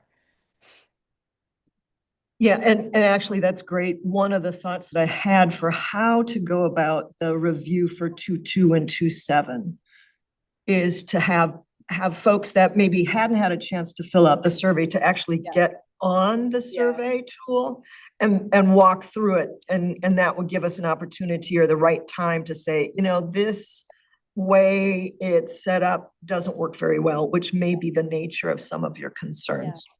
And Stacy, just in terms of the time spent on it, I mean, I can speak for myself. The survey tool, I think I certainly did last. I mean, you looking at the documents and the interpretations themselves is really the bulk of the time. Right. And then filling in the survey. Which is how you That's how I did it too. Yeah, so I'm not sure about the time I think we downloaded the policies and interpretations themselves. Is that what we did? I'm just trying to remember all the steps. Well, the monitoring reports themselves were provided separately from the survey. PDF. So yeah. So that's where I spent most of my time. I mean, I have notes on paper, which is why it's, I mean, which I shall destroy. But no, I mean, I try not to keep unnecessary notes, but that's so the survey tool itself, I don't know of a better way to have us give input. I mean, I do have some comments about the individual questions themselves. But I think I'm not sure the time, looking at the time spent is really the best indicator of what we did, if that makes sense. Good to know. Yep, good to know. Just did not know how to read that. Glenn, were you going to say something? You looked like you were ready to share a thought. Having big thoughts and keeping them all to yourself. That's what you were doing. No, just thinking about all this in general. And I am guilty of not getting mine turned in on time, so I apologize for that. Just had a lot going on over the holidays. Um, but like I said, I don't have a problem with the tool. And I separate mine too. I try to read through it and take notes and figure out, what I want to say or also if I need to ask for a better interpretation. Because sometimes I think that happens too, where you read something and you're like, okay, am I reading this correctly? Versus, I mean, you mentioned it, this might be what I think, but this may not be the way it's being interpreted by Carly. Right, And and there so, should be, yep, but and I there's, think, go ahead. but I think just to have everyone together or those who can be together to discuss it would be helpful so that we're all on the same page. Or even if there is a disagreement, we have a space to disagree about it and sort of flesh out what the interpretation is versus kind of how we read it. Because I think sometimes what we may believe in practice versus what's on paper. If I can just add a thought to that is, so what I'm hearing is related to the survey. I've heard a couple people mention already that there would be benefit to discussing it as a group versus doing, I mean, nobody said this, but we talked about doing a survey ahead of time to reduce the time we have in meetings. But what I'm hearing is that perhaps reviewing the reports and then doing that, some of that discussion about, is it reasonable? Is the data sufficient? Live in person might be more beneficial. I think, well, I'll say too that, I know that the governance part of this job is like, because of the gravity of the work that we're doing on the hearing side and just how much it takes to do that, the governance piece of it isn't always top of mind. But I think Stacy highlighted a really important point that I know that we all care about deeply is the integrity of the CRC itself, and the governance piece of the job is really what solidifies that integrity. And I think for me anyhow, that's a really great reminder that if we want people to believe in the work that we're doing and the system and the CRC as a whole, like this has to be something that we prioritize and do to ensure that, when an outsider comes looking in and like starts looking at what boxes we're checking and what we're doing, that we can confidently, answer those questions if they come to us as individuals. I think the original intention, and maybe this gets back, Glenn, to your comment. The original intention of the Rules Committee, when they set up this structure of first members go and do their individual assessment using the survey, is that you'd have time to reflect in the quiet of your own head first, raise up questions through the survey about what might, in say an operational interpretation, be unclear, so Carly has a chance to prepare some answers, or perhaps even send out more information ahead of the meeting. And then when it gets to the actual meeting, the chairperson, Zach, would be able to look at the cumulative survey information and go, oh, there was a lot of disagreement on the reasonableness of 2.7.3. We better be prepared to have more conversation and really get to those trouble spots and focus our attention there. There is a desire in a policy governance approach to be as efficient as possible.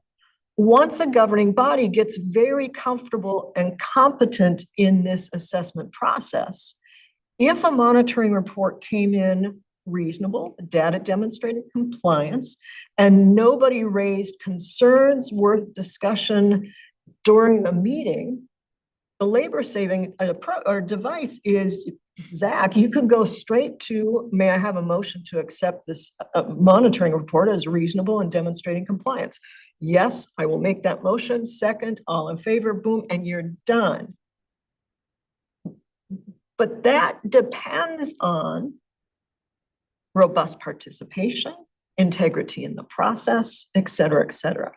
So that's the intention of this approach. But if that's not working for you, if you would really rather have all conversation going on during the meeting, and I certainly have worked with boards that do it this way, saying we're going to just take it through, we might read through it individually on our own, make some notes in the margin, but I'm going to walk everybody through the whole thing. We're going to just do it all right there because we do want that deeper conversation that happens when you're together in a room, or as together in a room as we can make it in this reality. It could also be we reassess the other approach later after we have had some reports, because what I know when I sent this report and the one before that was just for practice is I expect there to be some questions on the interpretations, because I'm new with this too. And also going through them, I'm like, how do I prove that something did not happen? So I could see some utility in, for some of these first few meetings, doing it that way and then reassessing whether the pre-work approach might be more appropriate later. And when I look at that approach, I think the reason why I specifically voted not to do it in the meetings, because the meetings are heavy. And we already do so much prep work to make the decisions. And so having these two kind of processes combined felt like a lot to me. And when I talk about having a meeting, I'm really looking at like a study group, like, hey, can we all be in the same place? Or not all of us, whoever needs to be in the same place. We're gonna carve out 2 hours and get this work done. I know that we have an open meeting policy. I don't know how that works with that. But that's all I'm saying for me, specifically right now, like we're dealing with a lot in community. If I am at work or at home, and I don't have my phone off, not making that commitment to this. I tend to have some type of disruptions throughout the day that get in the way of this. I am committed. I appreciate how we're talking about this. I am a offender of not getting mine in. And I do believe that I want this process to have some integrity. But getting there just has been a little bit more complicated than I thought it would be as well. What I'm seeing here is not unusual for governing boards that are figuring out what this approach means, figuring out how to settle these responsibilities on their shoulders, and then living within the framework. It takes time. It takes time for everybody's head to get there. And I put forward that a governing body is not unlike any other team out there. It takes a while to develop that mentality of personal and collective responsibility. And frankly, open conversation about what's working, what's not, which is why this conversation here today is so important. Just talk about it. Figure out what you need to do.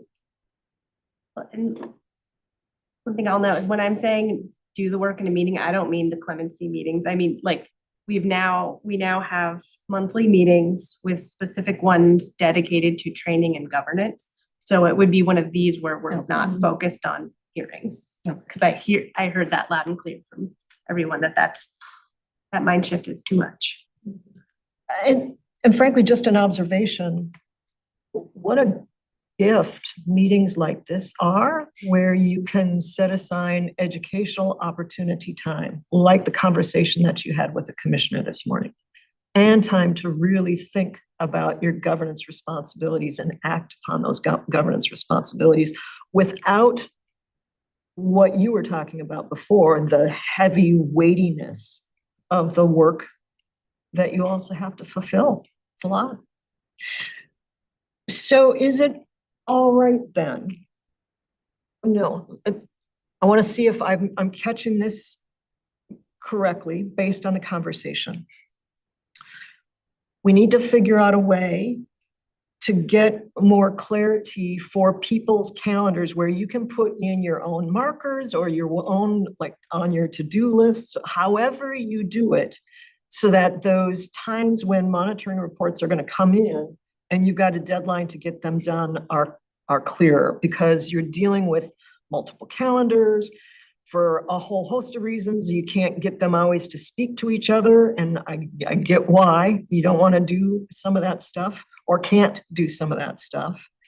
And then in terms of the survey tool, we'll maybe surface some more things that need to be clarified when we walk through those two policies yet today.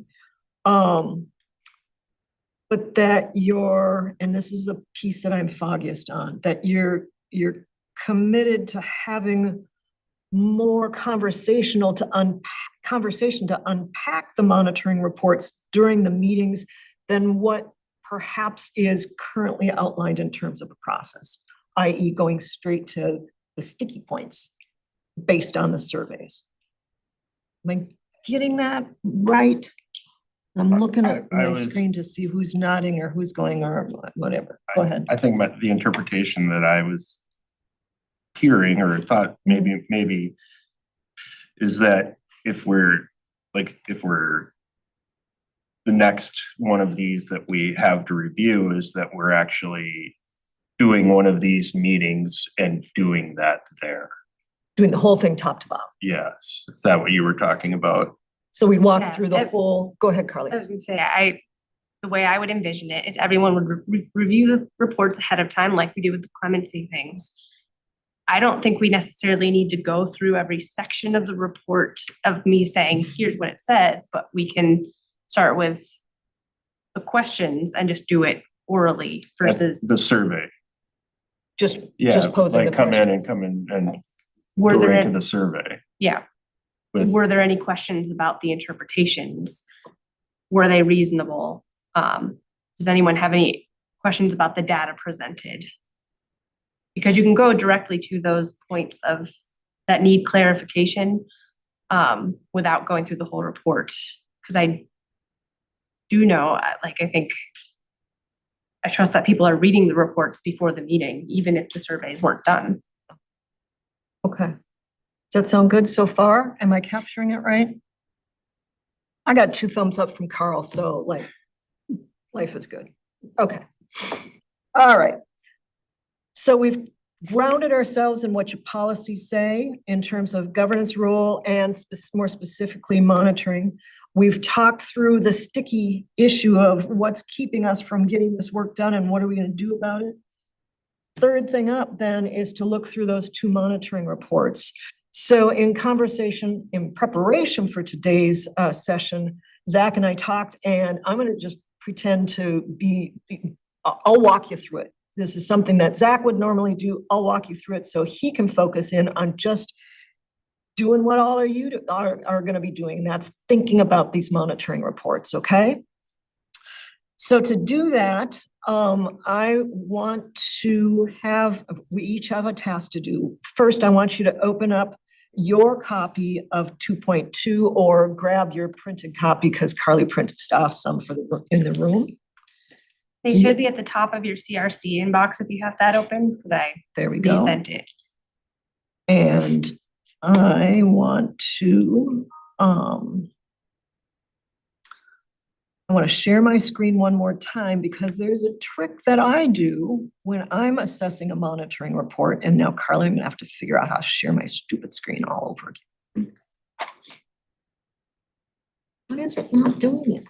What did you do before? Is the PowerPoint present? Yeah. And then I go like that. So then you click on You Zoom. just flicked it. Yeah. You flicked it? 3-finger. up. 3-finger flick. No, that was there again. And then click window.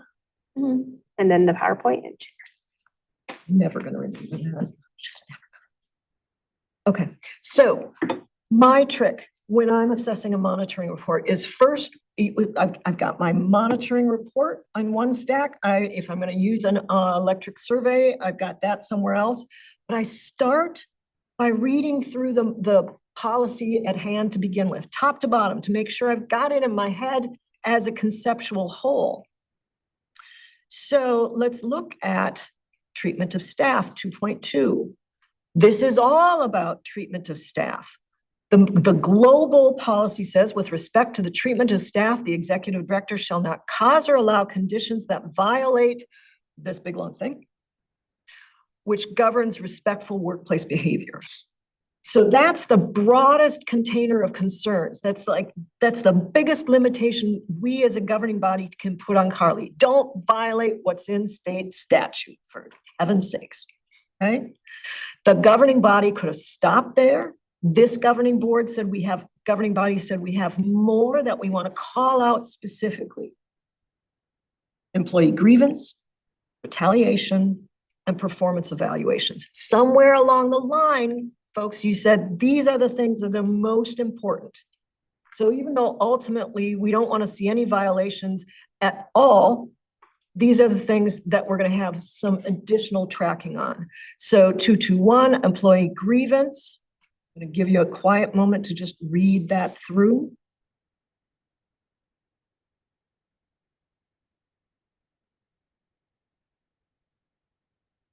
(222) retaliation.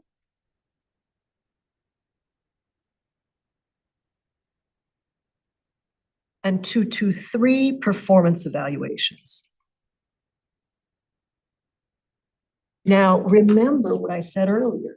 At the end of your assessment of the monitoring report, you're going to go back and say, gosh, is there some language here that we're going to need to tweak? Or thinking even more like a governing board that's in the crow's nest on your ship, pointing the organization somewhere. Are these still the right things? Or did we somehow miss it?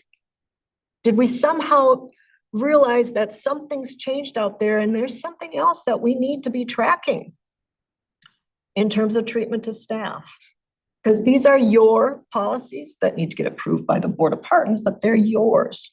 So if you don't think these are the right things to be tracking, this is the time you should be talking about it, because you only do this deep dive once a year.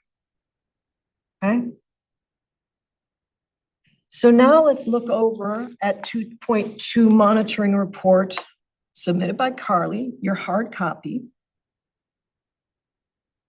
And we've got our heads in the game now, right? We know what the global statement is with respect to the treatment of staff, blah, blah, blah. We start down one step down, 221. Take a moment to read that policy language again, and then go straight into the operational interpretation. I'm going to give you a couple minutes to go through here. The question, of course, is this a reasonable interpretation? While you're doing that, I'm going to go back in this PowerPoint to that slide that defines further reasonable interpretation, so you can reflect on that.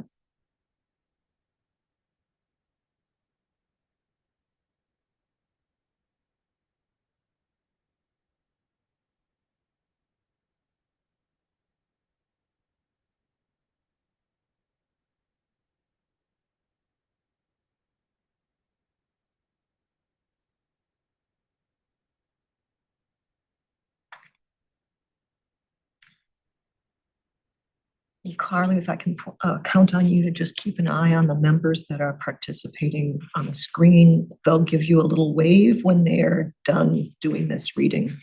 I just want to get a sense of when we can talk.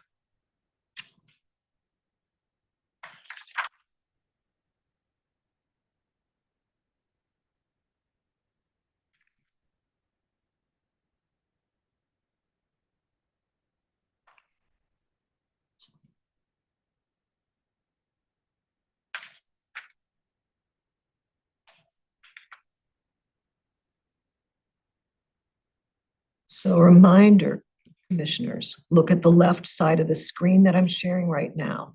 ask yourself those questions. Did the interpretation cover all relevant parts of the policy? Do you think it was plausible, prudent, understandable? Did it make sense for the organization in its context, even if it wasn't how you would have interpreted the policy? Because it's all about Carly's reasonable interpretation. You as a governing board don't get to tell her how to interpret something. Hearing raised her hand. Yeah, go ahead. The only question I had, and really just a question for Carly, is whether the interpretation really covers the protection of human rights clause at the very end. That was sort of my ongoing question. I think the way that the policy was broken down into sort of the three subcategories and each was interpreted makes perfect sense to me. But just wasn't sure whether we needed to say more about that piece. I think it's a pretty open-ended standard in its own right. Does not adequately protect their human rights, but wondering what your thoughts were on that.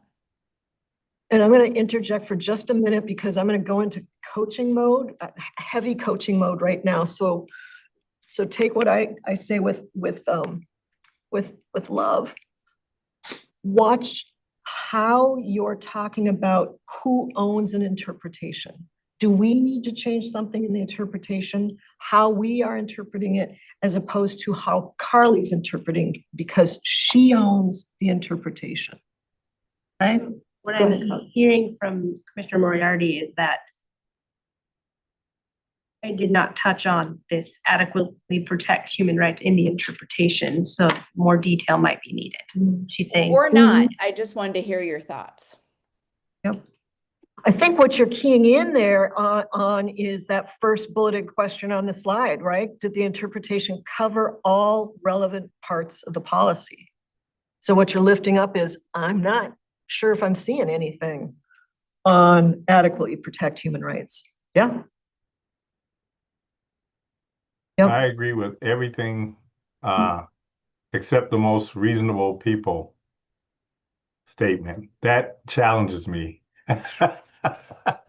Carl, where are you seeing the most reasonable people? Are you? Would most reasonable people consider this a valid interpretation? That's why I have it in italics down at the bottom, kind of separate. But I do get that. I mean, in fact, the commissioner was talking about reasonableness and how difficult it was in his presentation. It's a universal issue. What is reasonable? Yeah. So the best I can do is, is offer those three. Well, here's one way to think about reasonable. What else do you all see in Carly's interpretation of 221?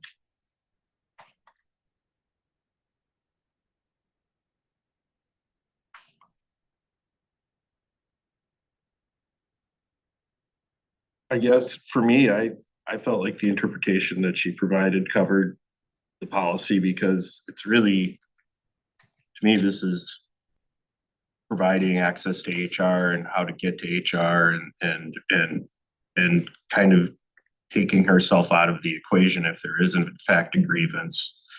And to me, that's kind of what you're supposed to do if you're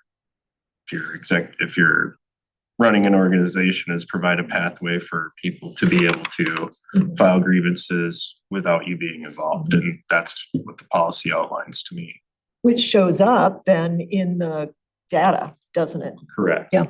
Yep. Looking at those measurement, the indicators, she's got two indicators here. The executive director provides information related to any complaints made to HR, if any, and what you were talking about. Show us, I'll show you what we provide to the staff. If you look at the screen, the questions related to data in support of interpretation on the right-hand side, was the data relevant to the compliance indicator? Was the data verifiable and complete? Was the data tied to the stated time period? So those are sorts of things that you'd be thinking about when you're asking yourself the question, Are those compliance indicators reasonable? So the whole of the interpretation and the whole of the indicator plan is judged one time with reasonableness. They don't have separate spots or slots on the questionnaire. Which maybe that doesn't work for you. Maybe you need to pull them into two. Don't know. So any concerns about? Yep. Was that? Sorry, I have a question. Yeah. And I don't know if this is too granular. Some of this is just my trying to better familiarize myself with how the state, these definitions. But when it comes to complaint, I know that there's the word complaint. There's complaints and concerns, and then there's formal complaints. So I guess my question is, in this interpretation, is what is being referred to complaints generally, formal complaints? That's one area where I'm just not. I don't know if that's getting too into the weeds here. And I just want to make sure I understand that we're setting those clear expectations. That is absolutely not getting into the weeds, or not unnecessarily unreasonably getting into the weeds. That's precisely the sort of conversation that the board should be having. Absolutely. Carly, go ahead. Did you have some thoughts on that specifically? I'm just thinking through the interpretation and what I meant by that. And in that specific, when I say complaints, I'm looking at the last sentence of the staff complaints and the resolution to go unrecorded. So I think my interpretation was more about informal and formal complaints, and that I would report anything that was a complaint that, regardless of formal and informal, was given to HR. Okay. So as the whole governing body absorbs that information from Carly, you might have some questions about what does that mean for whether this is a complete, reasonable interpretation? Well, I think we had a pretty good example of Carly's compliance with this when we all started here as well, with an employee that Should not talk about employee matters in an open meeting. got it. You've been tested, Yes. right? Yeah. And also, I think going back to Perry's question of interpreting that the part of the policy that does not adequately protect their human rights. I think I would have to think more about that and how I would interpret it in this context. So I can't answer it in the moment, which means I need to make my interpretation cover that. I mean, it may be that you've captured that you've interpreted the parts of it that are really susceptible to interpretation already. I mean, I think the interpretation is actually overall really thorough and thoughtful. They're just, it's like parsing statutes. They're just always pieces of it. Yeah, anyway. That was a question. It wasn't a suggestion that it wasn't reasonable, if that makes sense. So you've put your finger on another important thing, and that is, this is the beauty of discussions that can happen around monitoring. Because you're learning more as a governing body about what's going on in the organization. Carly, meanwhile, is learning more about what's important to the governing body. Her monitoring interpretations are going to get more sophisticated. You're going to have deeper questions as you go on. Some of that will surface, gosh, we need to tweak our language here because it's sending the organization in an interesting direction, or we completely forgot about something else we as a governing body really should be monitoring specifically. So think of this monitoring process as an ongoing, long-term conversation. Okay? Yeah, I have one more question about, it's noted here that there is some CBA under compliance with the union, Ask Me, and MAP. And I'm just wondering, when we talk about or stating that you'll be in compliance with HR policy, should we be adding the CBA to that as well? So there.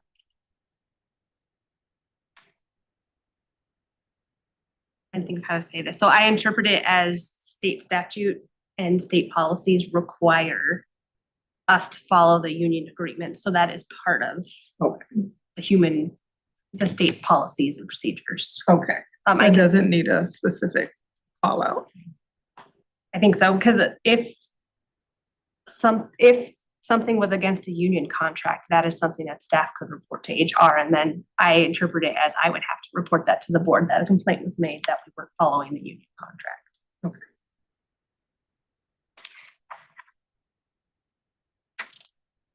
So shift your attention in terms of 2.2.1 to the data section and consider the second question, looking at the right side of the PowerPoint screen.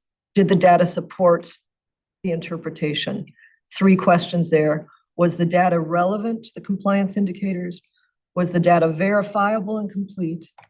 Was the data tied to a specific time period? Remember, this is a 12-month period of time. And you gave it's right on the front, September 10, 2025 to December 18, 2025. Yes, So that's the window. Yes, because we didn't Activation. put the policies into place until September. Yeah. So as you look at the data, the supporting data section, did it support or demonstrate compliance with the interpretation? That's your question.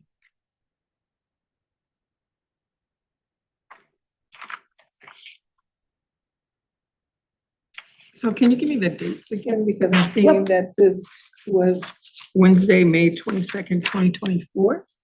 Yes, so that's when that was created. Okay. The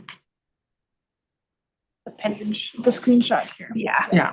And this is where, if there are concerns or like thoughts on how to provide this data, I would love help with that, because this is where I was like, how do I show that I am doing this? And if there are other ways. Oh, go ahead, Nadine. Yeah, I think perhaps if you would have emailed this, that would show the timestamp sometime in September to show that you've given them or sometime within the time frame. Some sort of memo or communications to date when you provided that. I think that's how you can capture that you've complied with the dates. Because again, like it's been noted, it shows when you created it, but it doesn't show like when people accessed this. And so this was created before the policy came into place. And then I know that this might just be of when you accessed it to show it, to create the screenshots. That's the dates that are showing. So we don't know for sure. Or I know on other places, we have employees sign paperwork, like there's a form that says I received this, and so then that shows that they received it in a time frame too.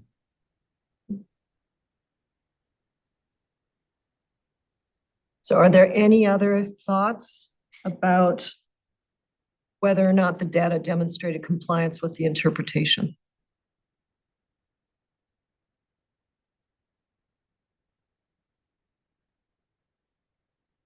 I would And it's say that it oh, didn't. Go ahead.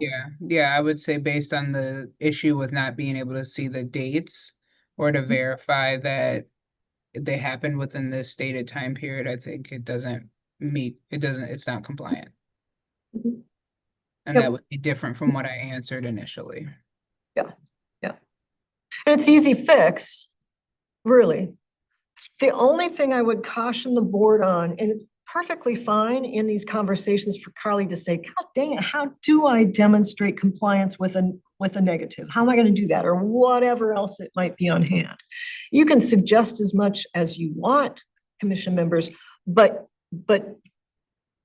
take care not to assume that that's a directive given to Carly. You're just brainstorming with her, because how she determines best to demonstrate compliance is something that lives ultimately in her domain. She has to be responsible for it. Okay, so suggestions, great. Directives, take care. And I see some head Do you? Good. nodding of, Okay. yeah. Okay. So I've got an eyeball on the clock, and there's another, if we can move on, I'd like to touch briefly on 222 retaliation, and then I'd like to spend a bit more time on performance evaluations, because that's where some things went sideways. So let's practice again, 222 retaliation. I'll give you some quiet time. We're looking to see if this is a reasonable interpretation, not only with the operational interpretation, but the compliance indicators. So take some quiet, look those through.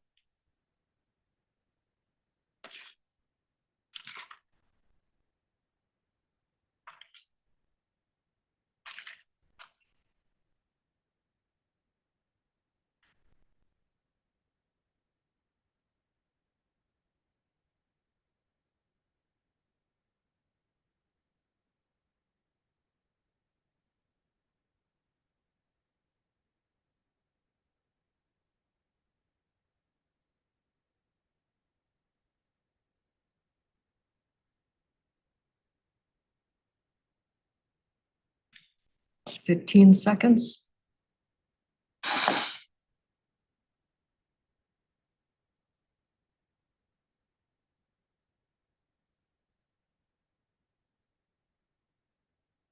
Do any members have any concerns about the reasonableness of this operational interpretation or compliance plan? Take a look at those questions, the bullets on the screen, check your thinking.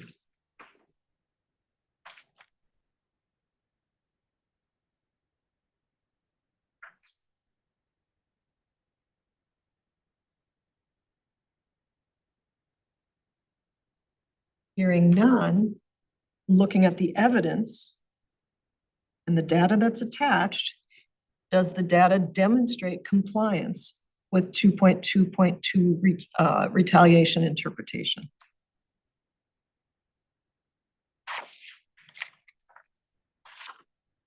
I would say yes.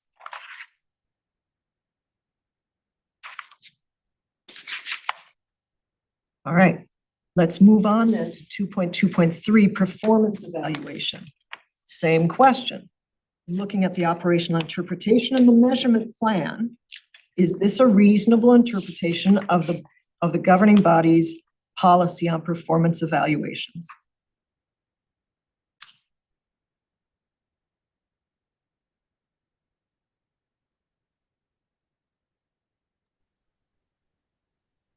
I would say yes. This is Commissioner Graves, with the caveat that the last paragraph after the number 12 should say months.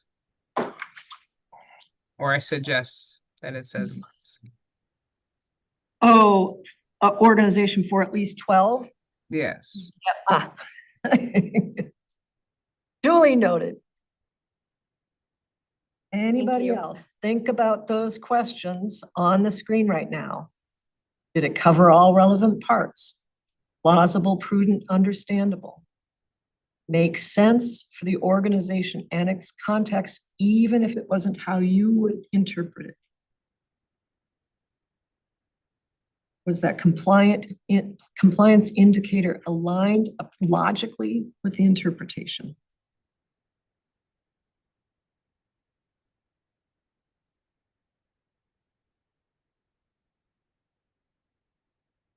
Okay, now is the sticky one. Let's move down to the data in support of the interpretation. Carly comes in to say, no data, didn't do it. If you go down under the compliance conclusion, which is totally appropriate, she says, the CRC is not in compliance with this provision. She calls out right away, right out front, I'm not in compliance. Performance evaluation forms were distributed and the process was discussed with all employees at a staff meeting in November of 2025.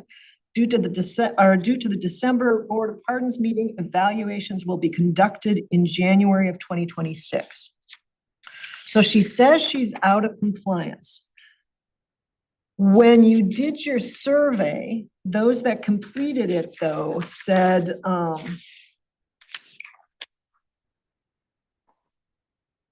three of you said it is in compliance, which seems contradictory, right? So if a policy is submitted out of compliance, when you're filling out your form, now I'm flipping over to using that survey tool, then you don't get to say, well, yes, you are, Carly, because she already said, no, she's not in compliance.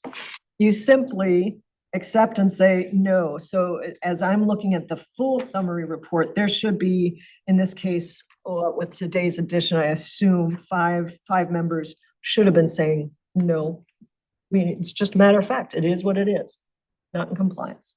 Okay. Does that make sense to you? Do you understand that statement of client compliance and the importance of that? That's not the first time it'll come up. Non-compliances will come up a lot, especially as the organization is moving into this approach to governance. Usually because the organization hasn't set up the systems needed to collect the data that's necessary to demonstrate compliance. It's just a matter of fact. This is a little different because you had stuff coming up in the organization that threw a wrench, I assume, into fulfilling or getting those reviews done.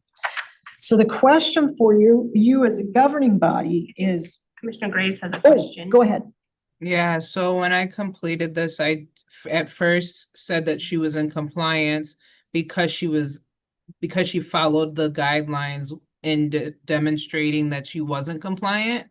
But then I was like, wait, she's not compliant. So then I filled out the form again to say that, yeah, I think that part was a little confusing for me at first. Like, yes, she didn't follow this thing, but she did communicate and give a reason. And so that's why I was saying that it was in compliance. So I don't know if anybody had that issue. Was that why it got you hung up? Because Zach and I were talking about this too. I think it was part of that, and I probably glossed over the statement of compliance, and because there was no evidence and data in there, I was like, she must be in, you know what I mean? That's the trust but verify piece then. Right. Anybody else have thoughts on that? Is it clear in your minds now? If something is submitted out of compliance, you say, yeah, out of compliance. You don't have to argue the point. Okay. So once that's done, then you go back up and the form and the monitoring reports itself focuses you back up at the global level. You're assessing the lower level provisions of a policy first, and then going up to look at the global, which is with respect to the treatment of staff members, the executive director shall not cause or allow conditions that violate the state's human resources and labor relations policies, including blugga blugga, which governs respectful workplace behavior. You've already had some conversation about that respectful workplace behavior and what was it, the human rights, I can't remember the last word, but there it is. So you've got some thoughts about this. Carly's interpretation, I submitted the board has already adequately interpreted this global policy through policy provisions 221 through 223. So she's saying, hey, I don't feel I need to do any further interpretation of that global level. The board has already adequately done it. Your job is to look at that and say, have we? If we were really talking about treatment of staff, conditions, is there anything else that would be not covering relevant parts of this policy? I can't answer that. You could. Is it plausible, prudent, understandable? So that's the discussion that you have to have right now. Is there anything missing here?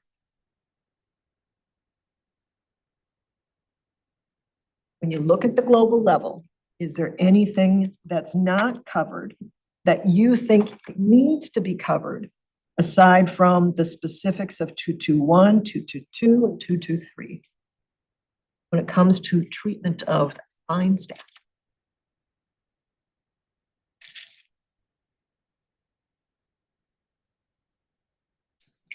So silence, I assume, means nope, you're good.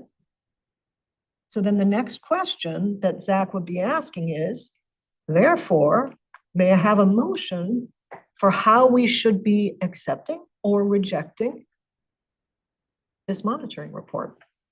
That's the stage that you're at right now.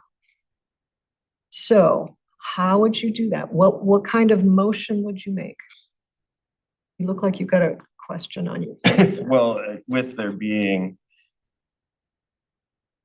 we could still accept the report because she's outlined that she's non-compliant on 223. Mhm. And if we don't have any issues with the global, if we feel like everything's being covered, then this report would be an adequate report to accept. What you could say, if I'm hearing you right, is we accept this report as a reasonable interpretation of our policy. If you didn't want to pull out that human rights thing. And as partially compliant, because that's how it was submitted. We agree with the executive director's plan for gaining compliance on 223, the bit about evaluations. And then we do or we do not want to see some sort of interim report before it's scheduled to come in front of the commission again in 12 months. I'm sorry, I have to leave. Thank you.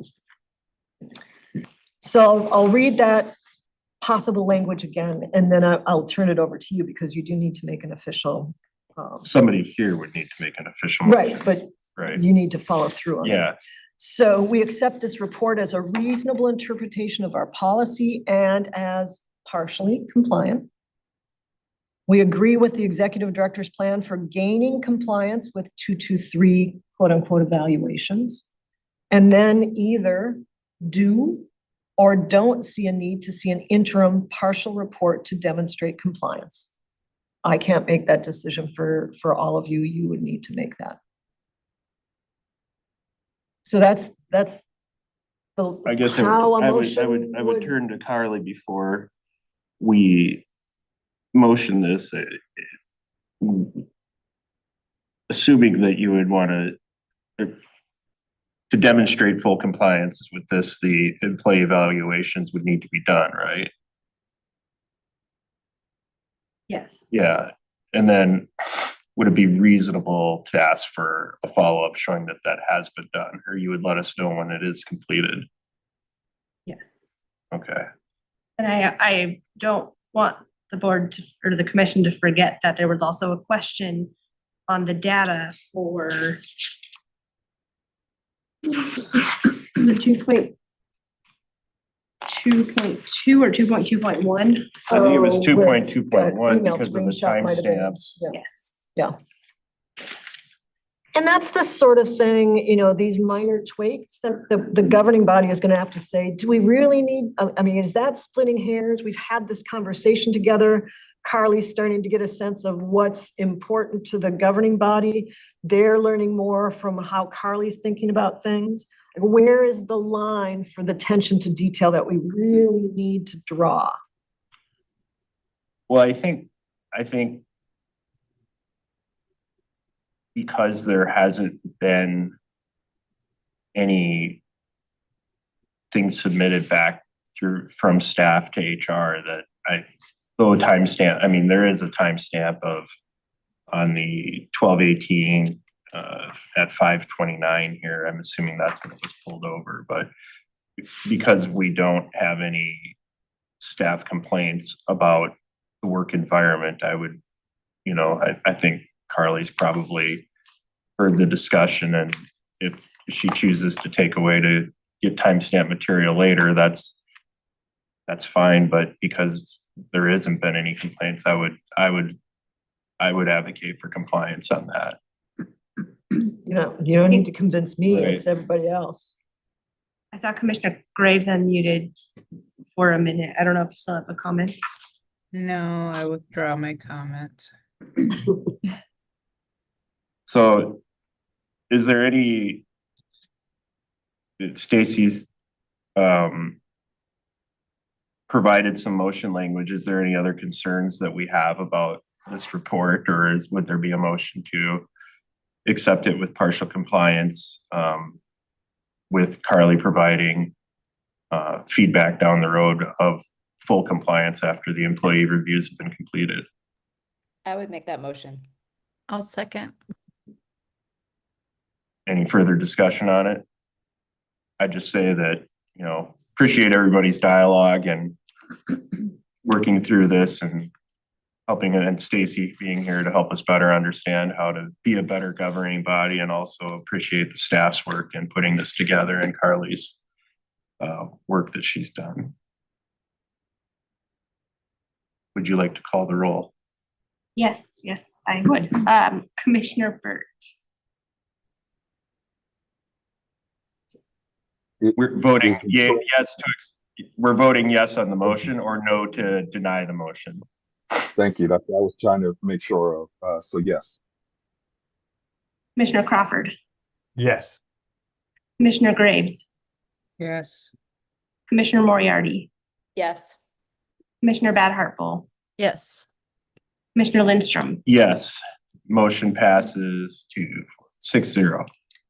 Then the next thing Zach would do as chair would be to raise the question, Commission, is there anything we need to change or entertain changing in our policy language as we've been dealing with this policy? So this would be the time then. I don't think there is right now, but that would be the closing thing you do to make sure all is well with this policy moving forward. Oftentimes, if it does come up, yeah, we got to tweak something. It's usually something that doesn't happen right away at that meeting, unless it's just a minor grammatical shift. And you'd have to build it into your planning calendar to go back and look at it, or assign it to a small group to play with, or what have you. So you can raise that question now if you want to too, just to see if there's anything that members would like to see changed with the language. Noting Stacy's observation, is there anything that anybody would like to see changed with the language on the policy? No, seeing a consensus of no's.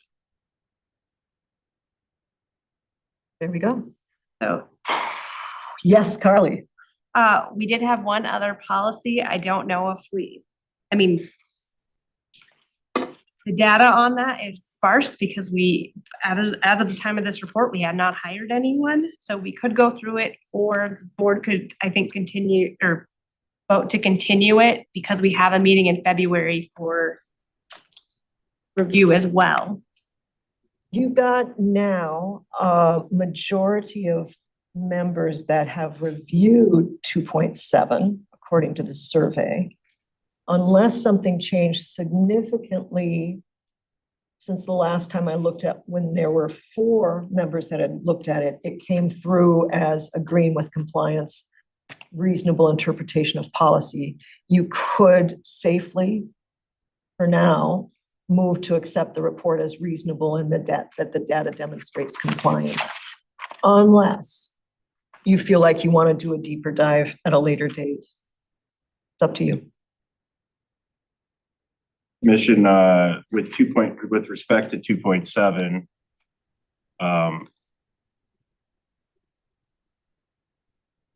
I guess I would feel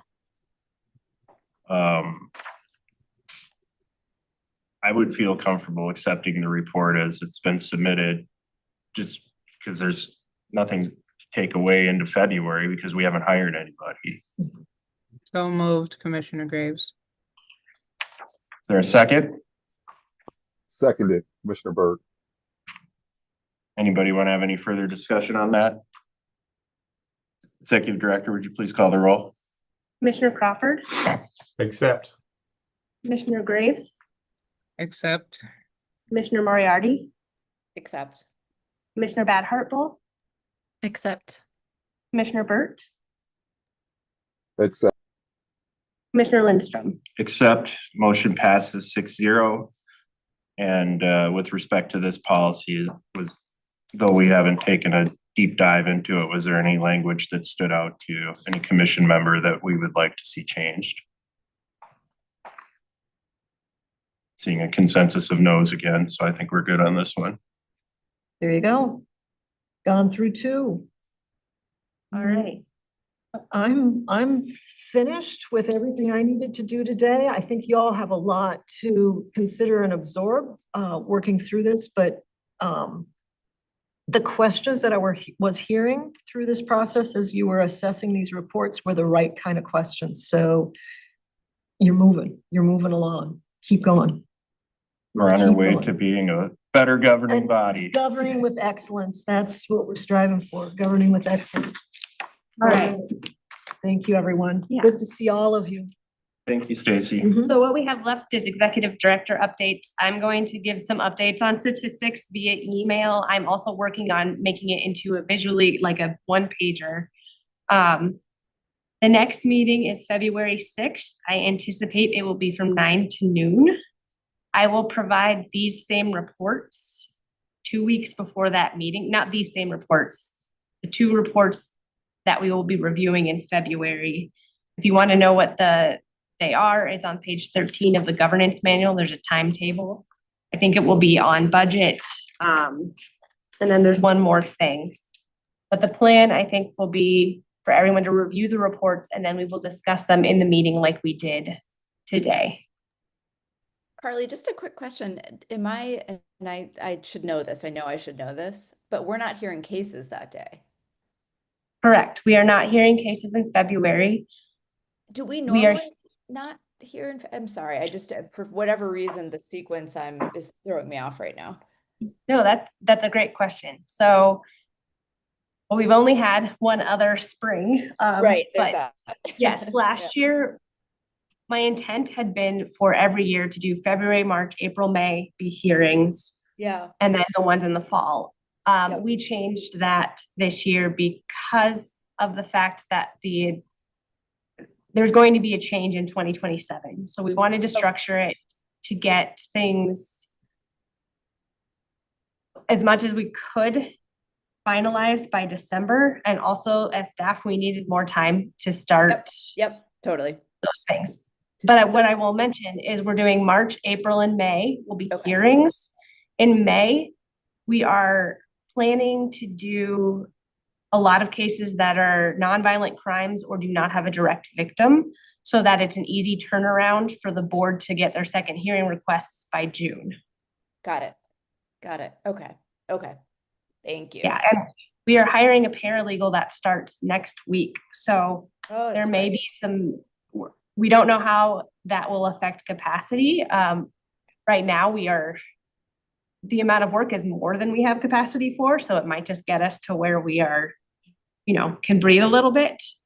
If we find out that there is more that we can do, we will let you know. But it'll be a couple months before we have that person onboarded and can answer any of that. And I'll also note, we know there's going to be disruption after the election in November, because for sure, the Chief Justice will be hitting mandatory retirement age and Governor Walz is not running for re-election. So all members will need to be reappointed. That was already the case. But there will also be just transition with learning to work with the new board members and onboarding and things like that. Is there, and I actually should probably know this, but is there a chance that the board would change with a new governor?